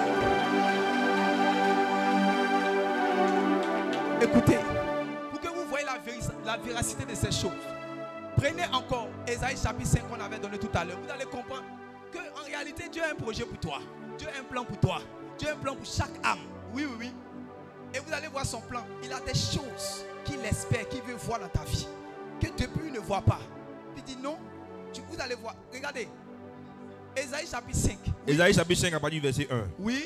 Je chanterai à mon bien-aimé. Je chanterai à mon bien-aimé. Le cantique de mon bien-aimé. Le cantique de mon bien-aimé. Sur sa vigne. Sur sa vigne. Sur sa vigne, oui. Mon bien-aimé avait une vigne. Mon bien-aimé avait une vigne. Sur un coteau fertile. Sur un coteau fertile. Vous voyez, non? Sur un coteau fertile, oui. Il en remua le sol. Il en remua le sol. Ôta les pierres. Ôta les pierres. Et y mit un plan délicieux. Et il mit un plan délicieux. Ça veut dire que tout ce qui pouvait réellement empêcher, il a tout enlevé, oui. Il bâtit une tour au milieu d'elle. Il bâtit une tour au milieu d'elle. Et il creusa aussi une cuve. Et il creusa aussi une cuve. Puis il espéra qu'elle produirait de bons raisins. Puis, il quoi? Il espéra. Quand le prophète prophétise, prophétiser c'est parler de la part de Dieu. Donc en réalité, celui qui parle, il est en train de montrer ici le cœur de Dieu. Yes. Dis à ton frère, Dieu espère quelque chose de toi. Dieu espère quelque chose de toi. Dis à ton frère, Dieu attend quelque chose de toi. Dieu attend quelque chose de toi. Si les hommes ne croient pas en toi, qui ne croient pas que quelque chose peut sortir, Dieu lui croit que ça peut sortir. Dis non, lui là, c'est un bouteur. C'est un bouteur, c'est un bouteur. Dieu espère que la sainteté sorte de ce bouteur. Est-ce que vous êtes avec moi? Amen. Dis avec moi, Dieu espère. Dieu espère. Oui, continue la lecture. Puis il espéra qu'elle produirait de bons raisins. Oui. Mais elle en produit de mauvais. Mais elle en produit de mauvais. Mais elle en produit de mauvais. Oui. Maintenant donc, habitants de Jérusalem et hommes de Juda, de Juda, soyez juges entre moi et ma vigne. Vous-même soyez juges entre moi et ma vigne. Oui. Qu'avait-il encore à faire à ma vigne? Qu'y avait-il encore à faire à ma vigne? Oui. Que n'ai-je pas fait pour elle? Que n'ai-je pas fait pour elle? Laissez-moi vous dire ce que Jésus, ce que Dieu a fait pour sa vigne.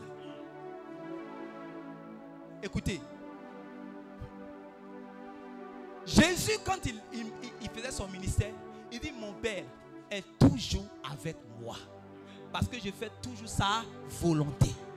Vous savez que Jésus n'avait jamais péché, nous. Vous savez que Jésus, la Bible dit dans Actes chapitre 10, verset 38, qu'il allait de lieu en lieu et il faisait du bien à tous ceux qui étaient sous la puissance de Dieu. Il faisait du bien à tout le monde. Alléluia.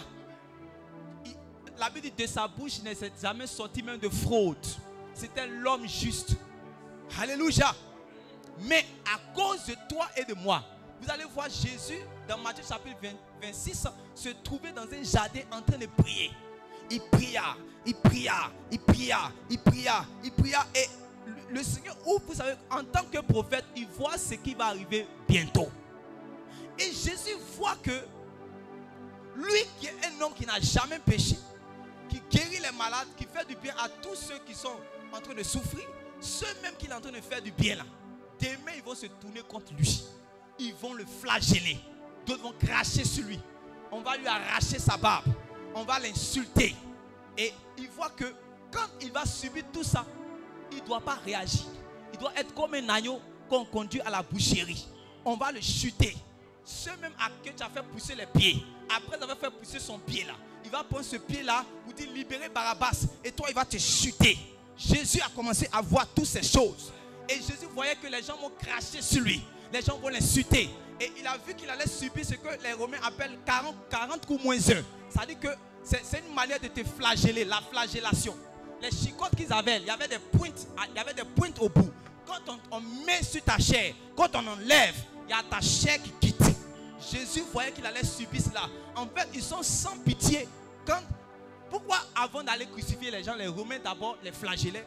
Pour que quand le juif va voir l'homme là sur le bois dans cet état, il va se comporter même chose que les juifs là. Vous dites que si quelqu'un meurt de cette manière, c'est forcément un criminel. Attends, Jésus sait qu'il n'a jamais commis de crime. Mais à cause de toi, à cause de moi, parce qu'il devait porter réellement nos péchés. C'est pour ça qu'il y a un moment, lui l'homme Jésus, alors qu'il était venu dans le monde pour mourir pour nous, mais tellement c'était pas facile, il dit, Père, s'il est possible que cette coupe s'éloigne de moi.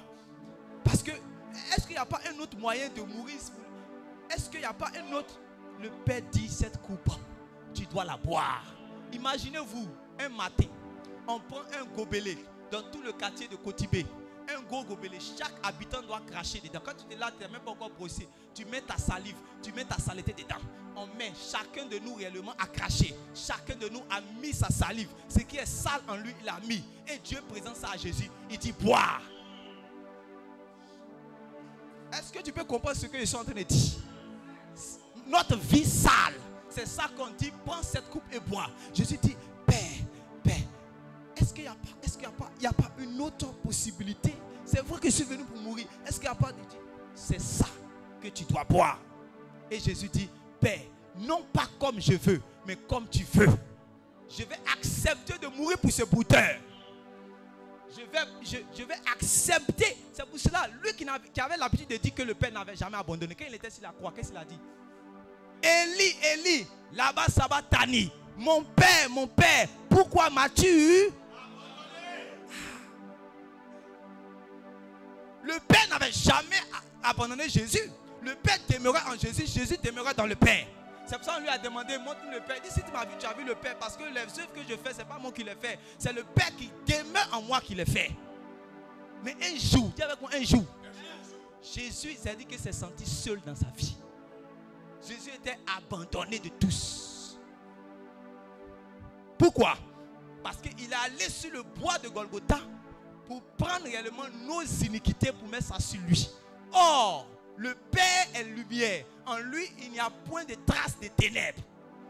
Donc, Jésus réellement sur la croix était seul à cause de ce que Dieu ne pouvait pas, c'est-à-dire que se lier avec les péchés de nous tous que Jésus a pris. Donc, c'est-à-dire la sainteté, la gloire de Dieu réellement est partie. Donc, il était seul maintenant. Il dit, Père, pourquoi m'as-tu abandonné? Au point où les gens qui étaient là se moquaient de lui. N'a-t-il pas dit que c'est lui qui est le Christ? Maintenant, il est en train d'appeler Élie. Maintenant, il appelle son père. Même il y avait les brigands qui étaient à côté de lui. Il dit, c'est lui qui est le Messie. Si c'est lui qui est le sauveur, pourquoi il ne peut pas se sauver lui-même? Il n'est qu'à finir de se sauver. Et puis maintenant, il va nous sauver, nous tous. Mais il y avait un autre brigand qui était là. Il a dit, non, ne dis pas cela. Si nous sommes en train de souffrir, c'est parce que nous avons véritablement commis des crimes. Mais cet homme, c'est l'homme juste. Cet homme, c'est l'homme juste. Cet homme, c'est l'homme juste. Il dit, quand ton royaume va venir, souviens-toi de moi. Et Jésus lui a dit, aujourd'hui même, tu vas entrer avec moi dans le paradis. Un brigand a été justifié. Et tu penses que toi, tu ne peux pas être justifié? Un brigand a été transformé. Et tu penses que tu ne peux pas être transformé? C'est possible. Aujourd'hui même, ta transformation est possible. Aujourd'hui même, ton changement est possible. S'il a fait pour ce brigand d'hier, il peut le faire pour toi aujourd'hui. Et il le fera demain jusqu'à ce que son avènement arrive, il le fera.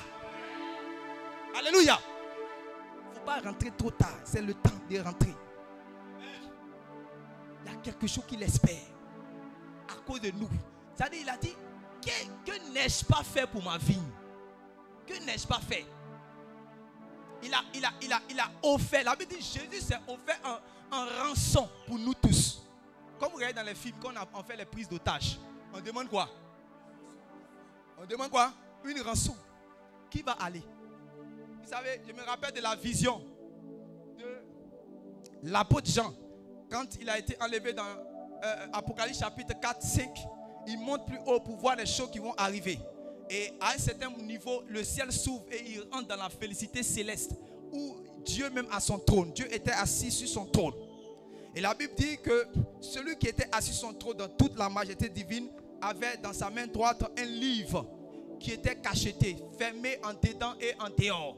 Il n'y avait personne qui était trouvé digne de s'approcher du livre, de regarder ce qui est à l'intérieur.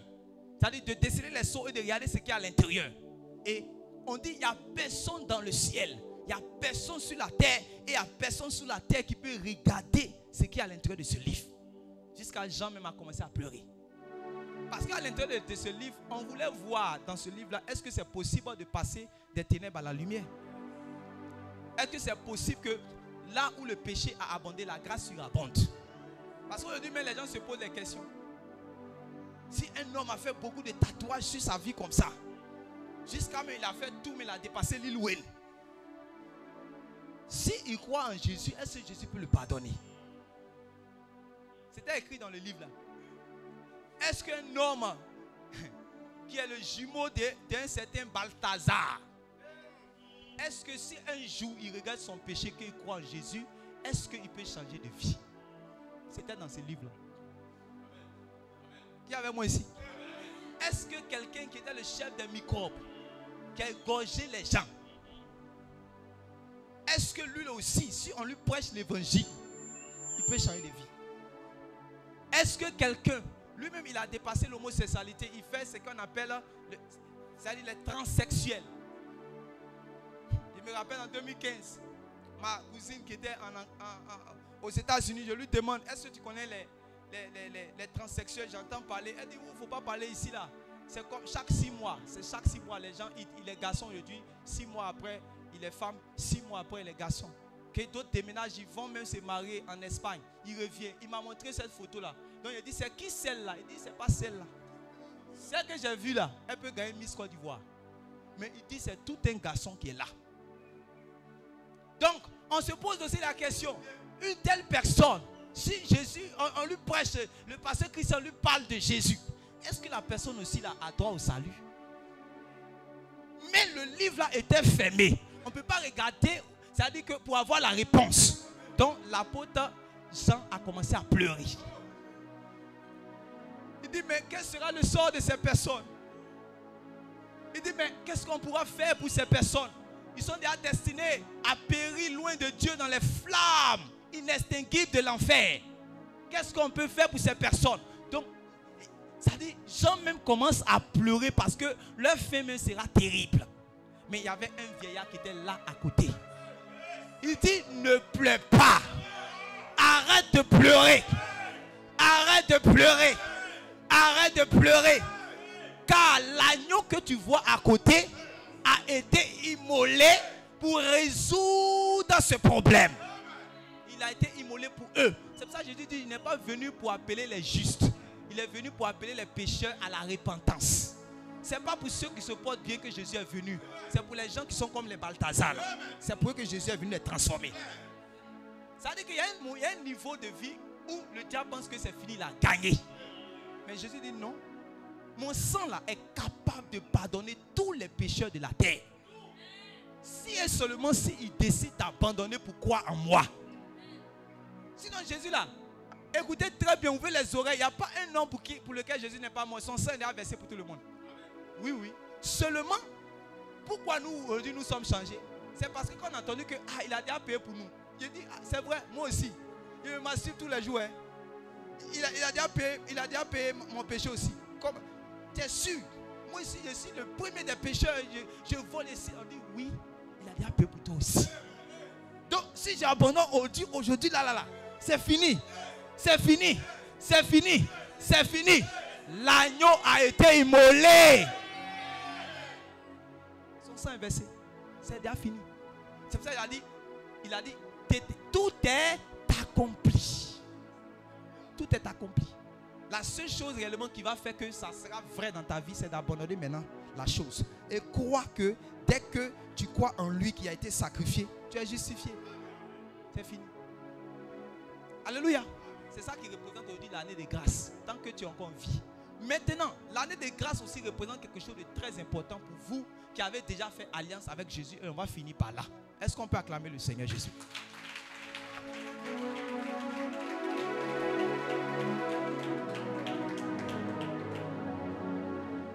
Alléluia. a fini de nous nettoyer. Pour ceux maintenant qui sont repentis, qui ont été baptisés, malgré leur mauvaise vie, Jésus les a justifiés, les a pardonnés. Dieu maintenant espère. À chaque fois que je voulais qu'il me donne la sainteté, il me donnait l'alcool. J'ai dit non, je ne peux pas. À chaque fois que je voulais qu'il me donne le pardon, il me donnait la haine. Je dis non, je ne prends pas. À chaque fois que je voulais qu'il me donne la miséricorde, il me donnait la rancœur. Je parle de Dieu. Dieu dit qu'il ne prend pas. À chaque fois que je voulais qu'il me donne réellement le fruit de la paix, il me donne les divisions. Je dis je ne prends pas. À chaque fois que je voulais qu'il me donne le fruit de la fidélité, il me donne les fidélités. Je dis je ne prends pas. Donc ma colère voulait tomber sur lui. Jésus s'est mis entre lui et moi. Il dit Père, pardon. Il y a pardon. Pardon. Je vais encore plaider. Je vais verser mon sang. Après mon sang, je vais donner ma parole. Après ma parole, je vais mettre encore mon esprit en lui. Quand j'ai fini de faire ça là, Père, tu vas voir s'il va continuer ou bien s'il va te donner maintenant les fruits que tu attends là. Voilà. Et c'est ça qu'on appelle l'année de grâce. L'année de grâce, ça c'est pas, ça dit que réveillon. Quand on finit de faire réveillon, on peut dire que 2025, c'est ça qui est l'année de grâce. C'est pas ça, hein. L'année de grâce là, toi qui as connu maintenant Jésus, tout ton séjour terrestre, c'est ça qui représente l'année de grâce. Maintenant, Dieu qui t'a justifié par le sang de l'agneau attend que tu puisses lui donner des bons fruits. Qui a été justifié par Jésus? Qui a été lavé par Jésus? Qui a été nettoyé par Jésus?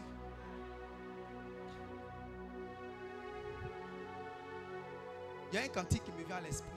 Galice, je veux qu'on chante ce cantique parce que, vous savez, c'est quelque chose de réel. Alléluia. Quand je chante ça, je me souviens de ce que Jésus-Christ a fait pour moi. On a chanté ça même ce jeudi. On va chanter ça de tout notre cœur. Et peut-être le pianiste va nous accompagner. Vous connaissez ce cantique? Avons-nous mérité tant d'amour? Avons-nous mérité? Dieu nous a tant aimés. Il a donné son fils pour nous. On va chanter ça. Ne prenez pas le micro. On va chanter ça avec le cœur. Avons-nous mérité tant d'amour? Avons-nous mérité? Dieu nous a tant aimés qu'il a donné son fils pour nous sauver. Avons-nous mérité tant d'amour? Avons-nous mérité? Dieu nous a tant aimés qu'il a donné son fils pour nous sauver. Avons-nous mérité tant d'amour? Avons-nous mérité? Dieu nous a tant aimés qu'il a donné son fils. Sois loué, sois loué, sois loué, sois loué, sois loué, Seigneur. Sois loué, loué, sois loué, sois loué, loué, sois loué, Seigneur. Oh, sois loué, sois loué, sois loué, sois loué. Jésus-Christ a brisé les chaînes qui nous tenaient prisonniers. Il nous a libérés et a fait de nous ses privilégiés. Jésus-Christ a brisé les chaînes qui nous tenaient prisonniers. Il nous a libérés et a fait de nous ses privilégiés. Sois loué, loué, sois loué,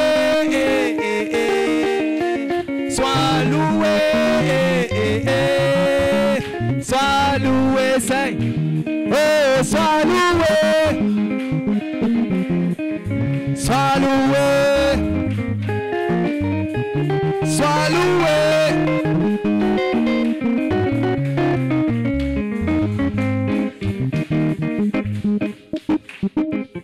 Nous étions enchaînés par les choses de ce monde. Tu nous as libérés. Mon roi, je t'aime. Nous étions enchaînés par les choses de ce monde. Tu nous as délivrés. Mon roi, je t'aime. Nous étions enchaînés par les choses de ce monde. Tu nous as libérés. Mon roi, je t'aime. Alléluia, je t'aime, oh Jésus. Alléluia. Oh, alléluia, je t'aime, oh Jésus, mon roi. Je t'aime. Nous étions liés par les choses de ce monde. Tu nous as libérés. Jésus, mon roi, je t'aime. Alléluia. Alléluia. Alléluia. Hey. Alléluia. Alléluia. Je t'aime. Alléluia. Je t'aime. Jésus, mon roi. Je t'aime. Nous étions enchaînés par les choses de ce monde. Tu nous as libérés. Mon roi, je t'aime. Est-ce que tu peux acclamer le Seigneur? Acclame le Seigneur. Acclame très puissamment le Seigneur. Tu t'assois dans la présence de Dieu. Alléluia. Gloire à Jésus. Gloire à Jésus. On ne va pas aller trop loin. On va continuer le message, la deuxième partie du message une prochaine fois. Aujourd'hui, tu as entendu la parole de Dieu. Danis, reste concentré, continue. Tu as entendu la parole de Dieu. Tu as compris ce que Dieu attend de toi.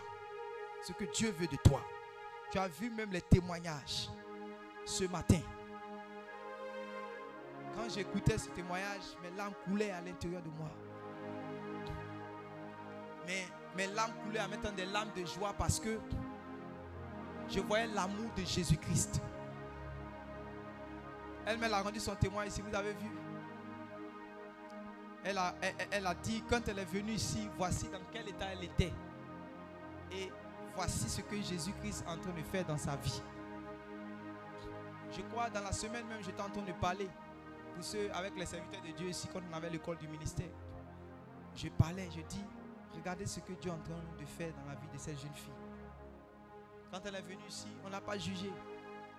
Elle est venue comme elle a témoigné, même avec des cheveux, voilà, roses, jusqu'à ça arrive là. On n'a pas jugé parce que Jésus-Christ est venu pour mourir pour elle aussi. Jésus-Christ est venu pour mourir pour elle. Quand elle est venue à la porte de l'église, on ne lui a pas donné un habillement spécial. On dit, viens tel que tu es. Elle est venue comme ça. Le Seigneur Jésus a opéré la délivrance dans sa vie. Après la délivrance, l'évangile a commencé à rentrer dans son cœur. Elle-même a commencé à chercher la parole pour venir. Vous avez écouté, non? Qu'elle est venue, elle dit que je venais pour écouter la parole, je venais pour écouter la parole. Et au fur et à mesure qu'elle écoute la parole, elle connaît maintenant la volonté de Dieu pour elle. Ce que Dieu veut dans sa vie et ce que Dieu ne veut pas. Et la balle maintenant est dans son camp. Elle a décidé maintenant de chercher à abandonner, à quitter. Et aujourd'hui, regardez ce que le Seigneur Jésus est en train de faire dans sa vie. Alléluia. Dieu espère quelque chose de bon dans vos vies. Dieu espère quelque chose de bon dans vos vies. Ça va?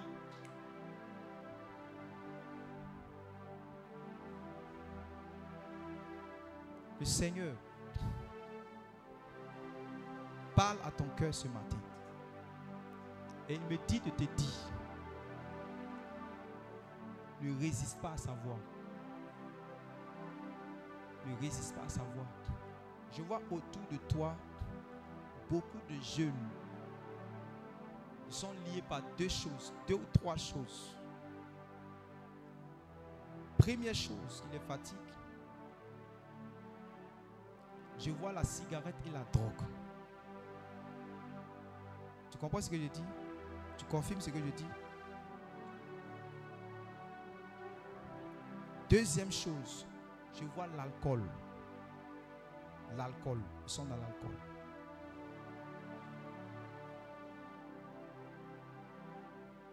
D'autres même là, ça dit se débrouillent. C'est-à-dire qu'ils ont, s'ils ont 2000 ans, 5000, si ça arrive là, ça dit la première chose qu'ils ont dans la tête là, c'est la boisson. Ils sont autour de toi. Vous êtes dans le même groupe. Troisième chose, ce sont les jeunes filles que vous allez passer, vous allez siffler. Et l'autre chose, c'est honteux. Je n'ai pas envie de citer ça ici. Le Saint-Esprit va te dire ce que je veux dire, que je ne veux pas dire. Alléluia. Ça, c'est la troisième chose qui vous fatigue. Mais quand tu viens, est-ce qu'il était là quand la jeune fille a rendu son témoignage? Il était là. Quand tu entends de telles paroles, tu as entendu ce que le pasteur Boya aussi a dit. Il avait dit que quand Dieu rend ce témoignage, quand Dieu permet que ce témoignage soit rendu, c'est pour que personne ne puisse dire: ah, Seigneur, moi là, on ne m'avait pas parlé de l'évangile.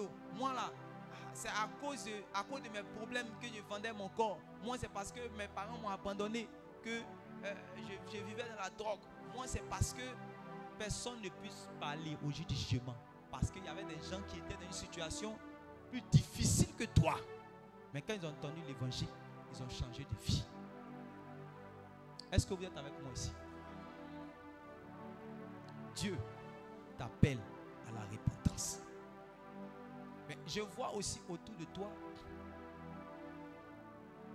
beaucoup réellement de projets, mais des projets de mort. Des projets de mort, mais pas empoisonnement. Les jeunes qui sont autour de toi, tu ne sais pas quels sont les, tu sais pas ce qu'ils méditent. Je vois beaucoup de projets, des choses d'empoisonnement. Si tu ne fais pas attention, tu risques réellement de passer par là. C'est pour cela où tu es là, tes nuits ne sont pas tranquilles. Tu fais les sons bizarres, tu es attaqué, tu transpires. La nuit, tu cries pour que tu puisses sortir. Tu ne dors pas tranquillement. Si je mens, tu peux dire je mens. Si je dis la vérité, tu dis je dis la vérité. Tes nuits ne sont pas tranquilles. Tu souffres. Mais quand Dieu t'attire jusqu'à ce qu'il t'emmène ici, c'est parce qu'il veut que tu prennes une décision. Ce n'est pas juste parce que tu dois t'asseoir pour écouter, pour dire que le pasteur les prêche bien. Non. Tu ne t'es pas levé pour venir ici par toi-même. Il y a eu beaucoup même aujourd'hui là d'empêchements. Tu hésitais si tu allais venir, tu n'allais pas venir. Mais Dieu a tracé pour que tu sois là et tu es venu. Tu confirmes ce que je dis? Dieu veut te faire du bien aujourd'hui. Et pendant que je lui parle, Dieu est en train de, par le Saint-Esprit, en train de frapper au cœur de quelqu'un pour se donner à Jésus. Parce que tu viens ici, tu as déjà peut-être entendu la parole. Mais aujourd'hui là, tu veux prendre une décision, c'est lourd sur toi. Tu vas abandonner. Dieu veut que tu viennes aujourd'hui. Et si tu saisis la main de Jésus, je t'assure que ta vie ne sera plus la même. Amen. Ta vie ne sera plus la même. Jésus n'est pas venu pour te juger. Nous ne sommes pas venus pour te juger. Voilà. Si on veut citer les péchés avant de... Parce que Jésus ne prend pas les bonnes personnes. C'est ceux qui sont mauvais à qui il transforme. Il les nettoie et puis il les éduque. Maintenant pour venir parler de sa part. Sinon si c'était affaire de bonnes personnes, moi il n'était même pas digne d'être pasteur. Pas ici pas quitter au ciel pour tomber. Tu as vu que tu es dedans, tu n'es pas abandonné là. Peut-être si moi ici pour moi là, c'est plus grave que pour toi. Est-ce que tu es avec moi? Tu es ici, tu veux donner ta vie à Jésus, lève juste ta main ici.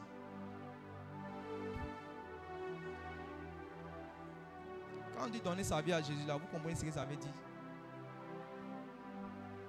ça veut dire qu'il y a quelque chose qui est dans ta vie, que tu sais que tant que tu es dans cette chose-là, tu n'es pas encore en alliance avec Jésus. Et Jésus te dit, abandonne ça pour moi. Je parle à ceux qui veulent réellement abandonner. On n'est pas venu pour prêcher une religion. Hein. Ce n'est pas la religion qui sauve. Ce n'est pas un pasteur qui sauve. Depuis le temps de prêcher, j'ai parlé de ma montre, j'ai parlé de mes chaussures, j'ai parlé de où je dors, j'ai parlé de ma femme. Rien de tout ça. J'ai parlé d'une seule personne. Jésus-Christ de Nazareth qui veut faire du bien à ta vie. Tu as compris aujourd'hui que le fait réellement d'être parti à l'église un dimanche, les dimanches sur dimanche, ce n'est pas ça en fait la volonté de Dieu pour toi. La volonté de Dieu pour toi, c'est que tu puisses te repentir d'abord et porter des fruits dignes de la repentance. Peut-être que tu n'as pas le pouvoir de te transformer toi-même. Et c'est une réalité. Nous-mêmes, on n'avait pas ce pouvoir, c'est-à-dire que de se transformer nous-mêmes. Mais on a pris la décision. Et quand on a pris la décision, on a dit au Seigneur, tu peux le faire, tu peux m'aider. Et quand tu as pris cette décision, quand nous avons pris cette décision, notre vie a été transformée. Notre vie a été transformée. Lève la main. Tu veux faire la paix avec Jésus en quittant le monde. Lève la main. Il ne faut pas avoir honte. Il n'y a pas de honte. Jésus a dit, celui qui va avoir honte de moi devant les hommes, c'est de ça qu'il parle. Hein? Celui qui va avoir honte de moi devant les hommes, moi aussi, je vais le renier. Je vais dire, je ne le connais pas devant les anges de mon Père. Ça veut dire, quand il dit devant les anges de mon Père, c'est au jour du jugement. Nous ne sommes pas ici pour s'amuser. Nous sommes ici parce que tous ceux qui sont dans cette salle-là, Dieu veut que tous y rentrent au ciel. On doit faire 100%. Est-ce que vous êtes avec moi ici? 100%. C'est pour ça la lutte. Il y a une lutte. Il y a beaucoup de calculs. Mais tu vas comprendre où tu es là. Toi-même, tu ne vas pas lever juste ta main. Tu vas te lever jusqu'à vous venir jusqu'ici. Parce que où tu es là, tu es décidé. Mais il y a une lutte qui est à l'intérieur de toi. Dieu s'attend à ce que tu lui donnes la bonne chose qu'il avait espérée en toi. Mais à chaque fois, tu lui donnes la mauvaise chose, parce qu'il n'a pas ce pouvoir. Mais Jésus aussi, il est aussi mort pour toi. Il a versé son sang pour toi. Il a donné sa parole. Il a donné réellement son esprit sur la terre. Et tu peux recevoir tout ça ce matin même. Tu peux recevoir le sang de l'agneau. Tu peux recevoir la parole de Dieu. Tu peux recevoir le Saint-Esprit. Mais ça va commencer par la décision. La décision de dire, de regarder Satan droit dans les yeux. De regarder les choses de ce monde droit dans les yeux. De regarder les choses que Dieu n'aime pas dans ta vie. Tu regardes ça droit dans les yeux. Puis tu dis, toi, je me sépare avec toi. Pour venir à Jésus. Quand on vient à Jésus, on se sépare de quelque chose. Je parle de ceux ce matin qui veulent se séparer de quelque chose. Qui veulent prendre la décision de se séparer. Ce n'est pas juste pour lever la main ici pour confesser Jésus. Confesser Jésus, c'est-à-dire que croire que Jésus-Christ est le Fils de Dieu, c'est le Sauveur. C'est une bonne chose. Ajoutez à cela le fait de quitter la vie qui ne glorifie pas le nom du Seigneur. Quand tu quittes ta place, après avoir levé ta main pour venir ici, ça veut dire que en même temps, tu es en train de quitter quelque chose que Jésus n'aime pas. Que Jésus te demande par le Saint-Esprit de laisser tomber. Est-ce que tu peux lever la main ce matin? Toi, réellement, qui veux prendre cette décision, tu veux prendre réellement cette décision, quitter. Tu lèves la main, tu t'avances. Tu veux prendre la décision de quitter. Tu lèves la main, tu t'avances. Tu lèves la main, tu t'avances. Tu veux prendre la décision de quitter. Avancez.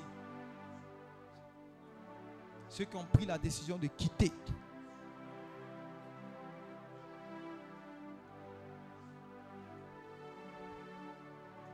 Toi, mets-toi à côté ici. Viens.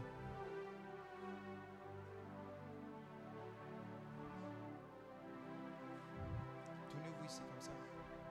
On étend la main vers vous.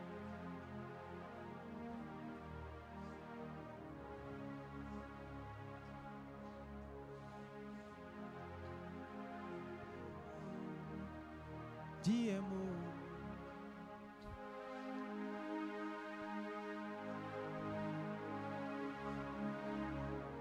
Merci Saint-Esprit. Merci Seigneur.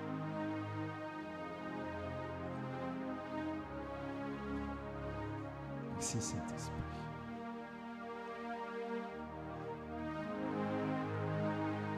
Oh Saint-Esprit.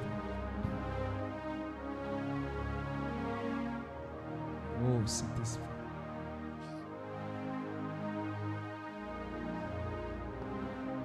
Commençons à prier que leur vie soit une offrande à Dieu. Prions que leur vie soit une offrande à Dieu. L'offrande que Dieu veut recevoir ce matin, c'est leur vie. Leur vie d'abandonner le monde, d'abandonner le péché pour venir à Jésus. C'est l'offrande que Dieu veut recevoir. Quel que soit ce que tu avais commis, quel que soit ce que tu avais fait, que tu es prêt réellement à abandonner.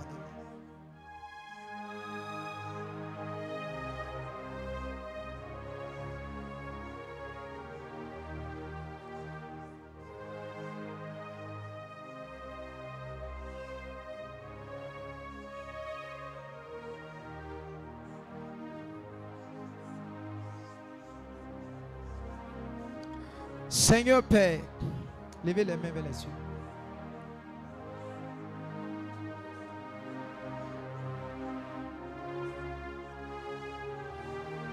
Ta grâce, Papa. Ta grâce, Seigneur. Reçois le vie, Seigneur. Reçois le vie. Pardonne le vie, Seigneur. Reçois le vie, Seigneur. Reçois le vie. Tu entends le cri de leur cœur. Tu ne dédaignes pas le cœur brisé. Amen. Tu ne dédaignes pas le cœur brisé. Amen. Tu ne refuses pas le cœur brisé. Amen. Le cœur qui veut abandonner, le cœur qui veut se repentir, oui. C'est la meilleure offrande, Jésus. Amen. C'est la plus grande offrande, Papa. Amen. Lorsqu'une âme se détourne de ses péchés, lorsqu'une âme se détourne de ses péchés, Seigneur, merci. Parce que tu touches le cœur, tu Amen. Parles à leur cœur. Amen. Tu touches le cœur, tu Amen. Parles à leur cœur. Amen. Tu touches le cœur, tu parles à leur cœur. Amen. Tu touches le cœur, Saint-Esprit de Dieu. Amen. Saint-Esprit de Dieu. Amen. Tu touches le cœur, tu parles à leur cœur. Amen. Aujourd'hui, c'est la fin des œuvres du diable dans leur vie. Amen. C'est la fin du travail du diable dans leur vie. Le diable avait beaucoup travaillé. Le monde avait beaucoup agi dans le cœur. Mais aujourd'hui, le sang de Jésus va parler. Le sang de Jésus va parler. Le sang de Jésus va parler. Amen. Le sang de Jésus va parler. Amen. Le sang de Jésus va parler. Amen. Père, accepte-les. Accepte-le. Accepte-les. Oh.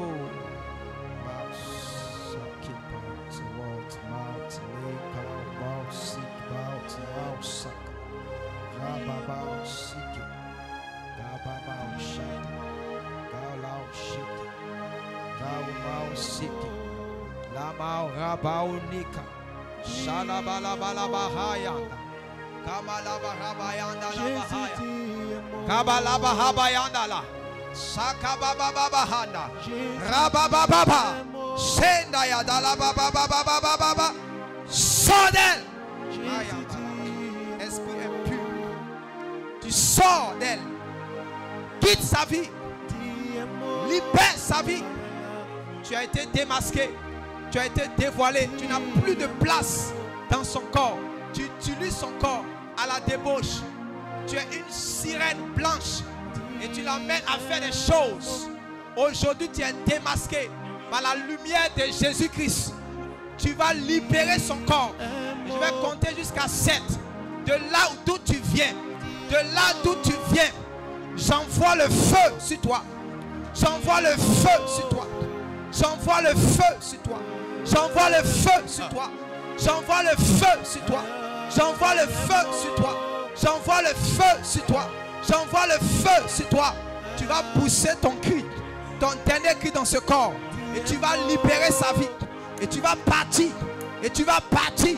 Et tu vas partir. Tu vas partir. Tu vas partir. Tu tiens sa vie captive.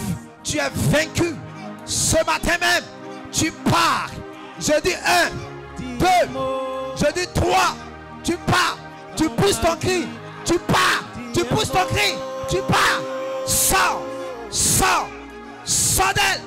Allez. Pars. Sors d'elle. Au nom de Jésus. Tu fléchis genoux. Tu libères sa vie. Pousse ton cri. Tout ce que tu as mis en elle. Esprit des eaux. Sors d'elle. Sors. Sors. Sortez. Vous tous. Vous tous. Vous tous. Vous tous. Sortez. Sortez. Sortez. Sortez. Sortez d'elle. Allez-vous-en. Au nom de Jésus. Au nom de Jésus. Au nom de Jésus. Serviteur Trabi, mets la main sur ton ventre. Mets la main sur son ventre. Mets la main sur son ventre. Ils sont cachés là. Ils vont partir. Ils vont partir. Ils vont partir. Ils vont partir. Ils vont partir. Sortez d'elle. Poussez-moi qui sortez. Tout ce que vous avez planté dans son corps. Elle vomit tout. Elle vomit tout. Elle vomit tout. Elle vomit tout. Elle vomit tout. Des serpents. Sortez. Serpents. Sortez. Sortez. Sortez. Sortez. Sortez d'elle. Mayanda baba. Les babaha. Les bébébeha. Shatabaya taba. Ramakaba. Shade les bébé komya. Rabayanda la baba baba baba. Change mon cœur. Je sais que tu peux changer mon cœur. Wow. Saint-Esprit, les chaînes, tu les brises. Les chaînes, tu les brises. Les chaînes, tu les brises. Les chaînes, tu les brises. Oh, Saint-Esprit, les chaînes, tu les brises. Les chaînes, maintenant même. Maintenant même. Maintenant même. Maintenant même. Maintenant même. Wow. Maintenant même. Maintenant même. Saint-Esprit, les chaînes, tu les brises. Brise les chaînes. Brise les chaînes, cet esprit. Brise les chaînes. Maya Baba. Allez à la délivrance avec elle derrière. Mayanda Chata là. Je te donne mon cœur. Kabayanda là baba baba baba. Kabashada là baba baba. Raba baba baba.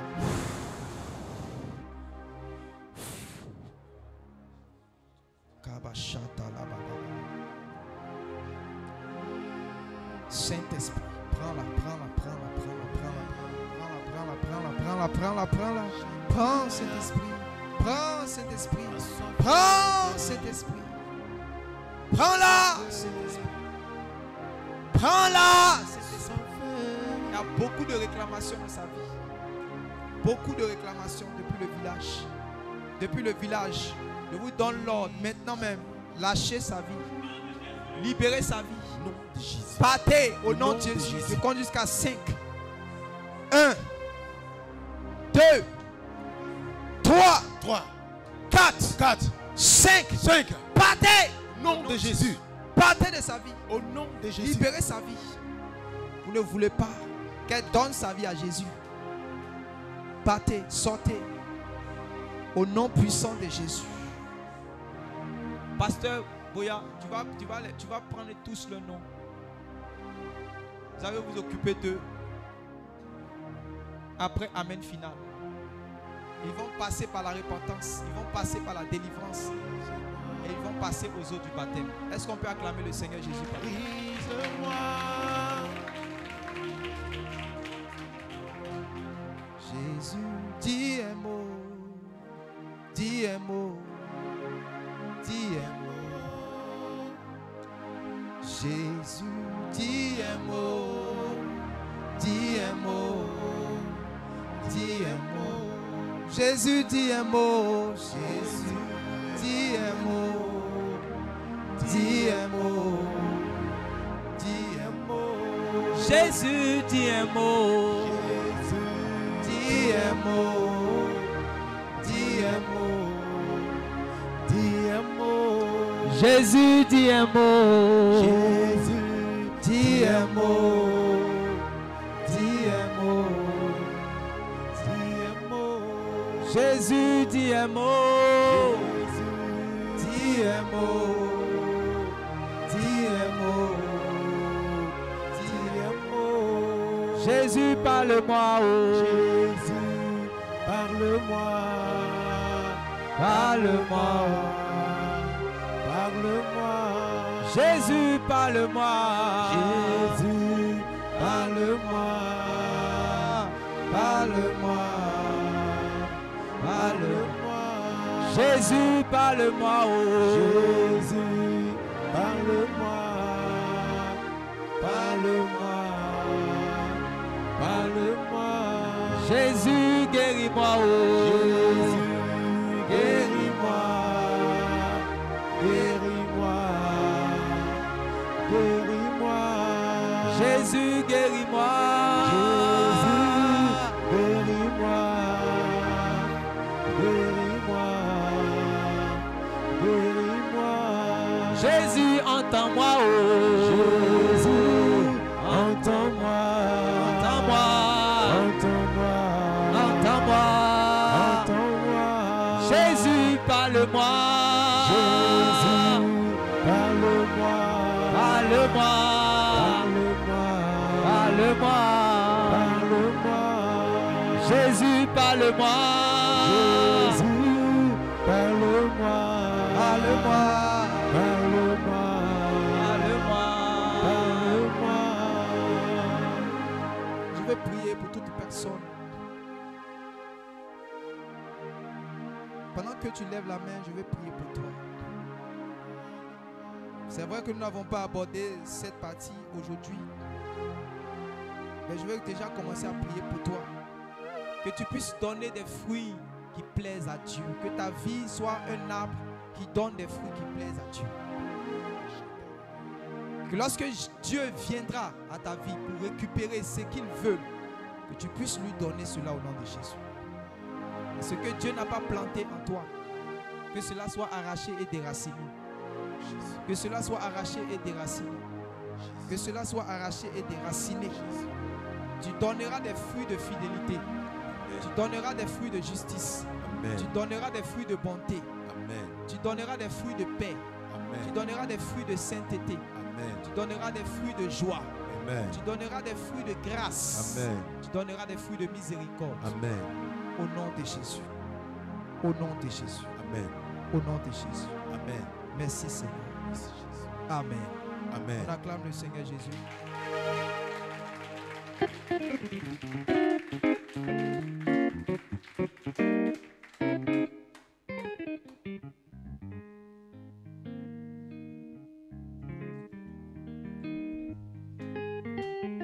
Est-ce qu'on peut continuer d'acclamer le Seigneur?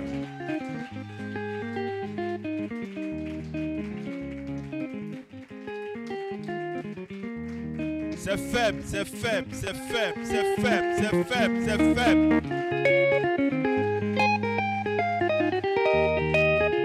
Gloire à Jésus. Que le Seigneur soit béni pour sa parole.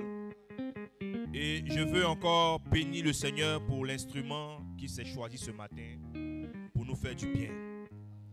Et si tu reconnais la grâce de Dieu sur la vie de son serviteur, acclame Jésus, acclame le roi des rois, acclame le Seigneur. Bien-aimé, ce matin, j'ai entendu des paroles qui m'ont fait du bien. Alléluia. Et je suppose que toi aussi, les paroles que tu as entendues vont te pousser encore à porter du fruit. Amen. Alléluia. Que Dieu soit béni. Alors, c'est vrai que dans le déroulement de ce culte-là, le temps nous a un peu manqué. Alléluia. Mais on doit faire ce qui est convenable. Alléluia. Il faut dire on doit faire ce qui est convenable. Voilà. Gloire à Jésus. Nous sommes ici réunis en communauté. Nous sommes des frères dans le Seigneur. Donc si une famille est bénie, c'est toute l'assemblée qui est bénie. Alléluia. S'il y a une heureuse nouvelle, s'il y a une naissance dans une famille,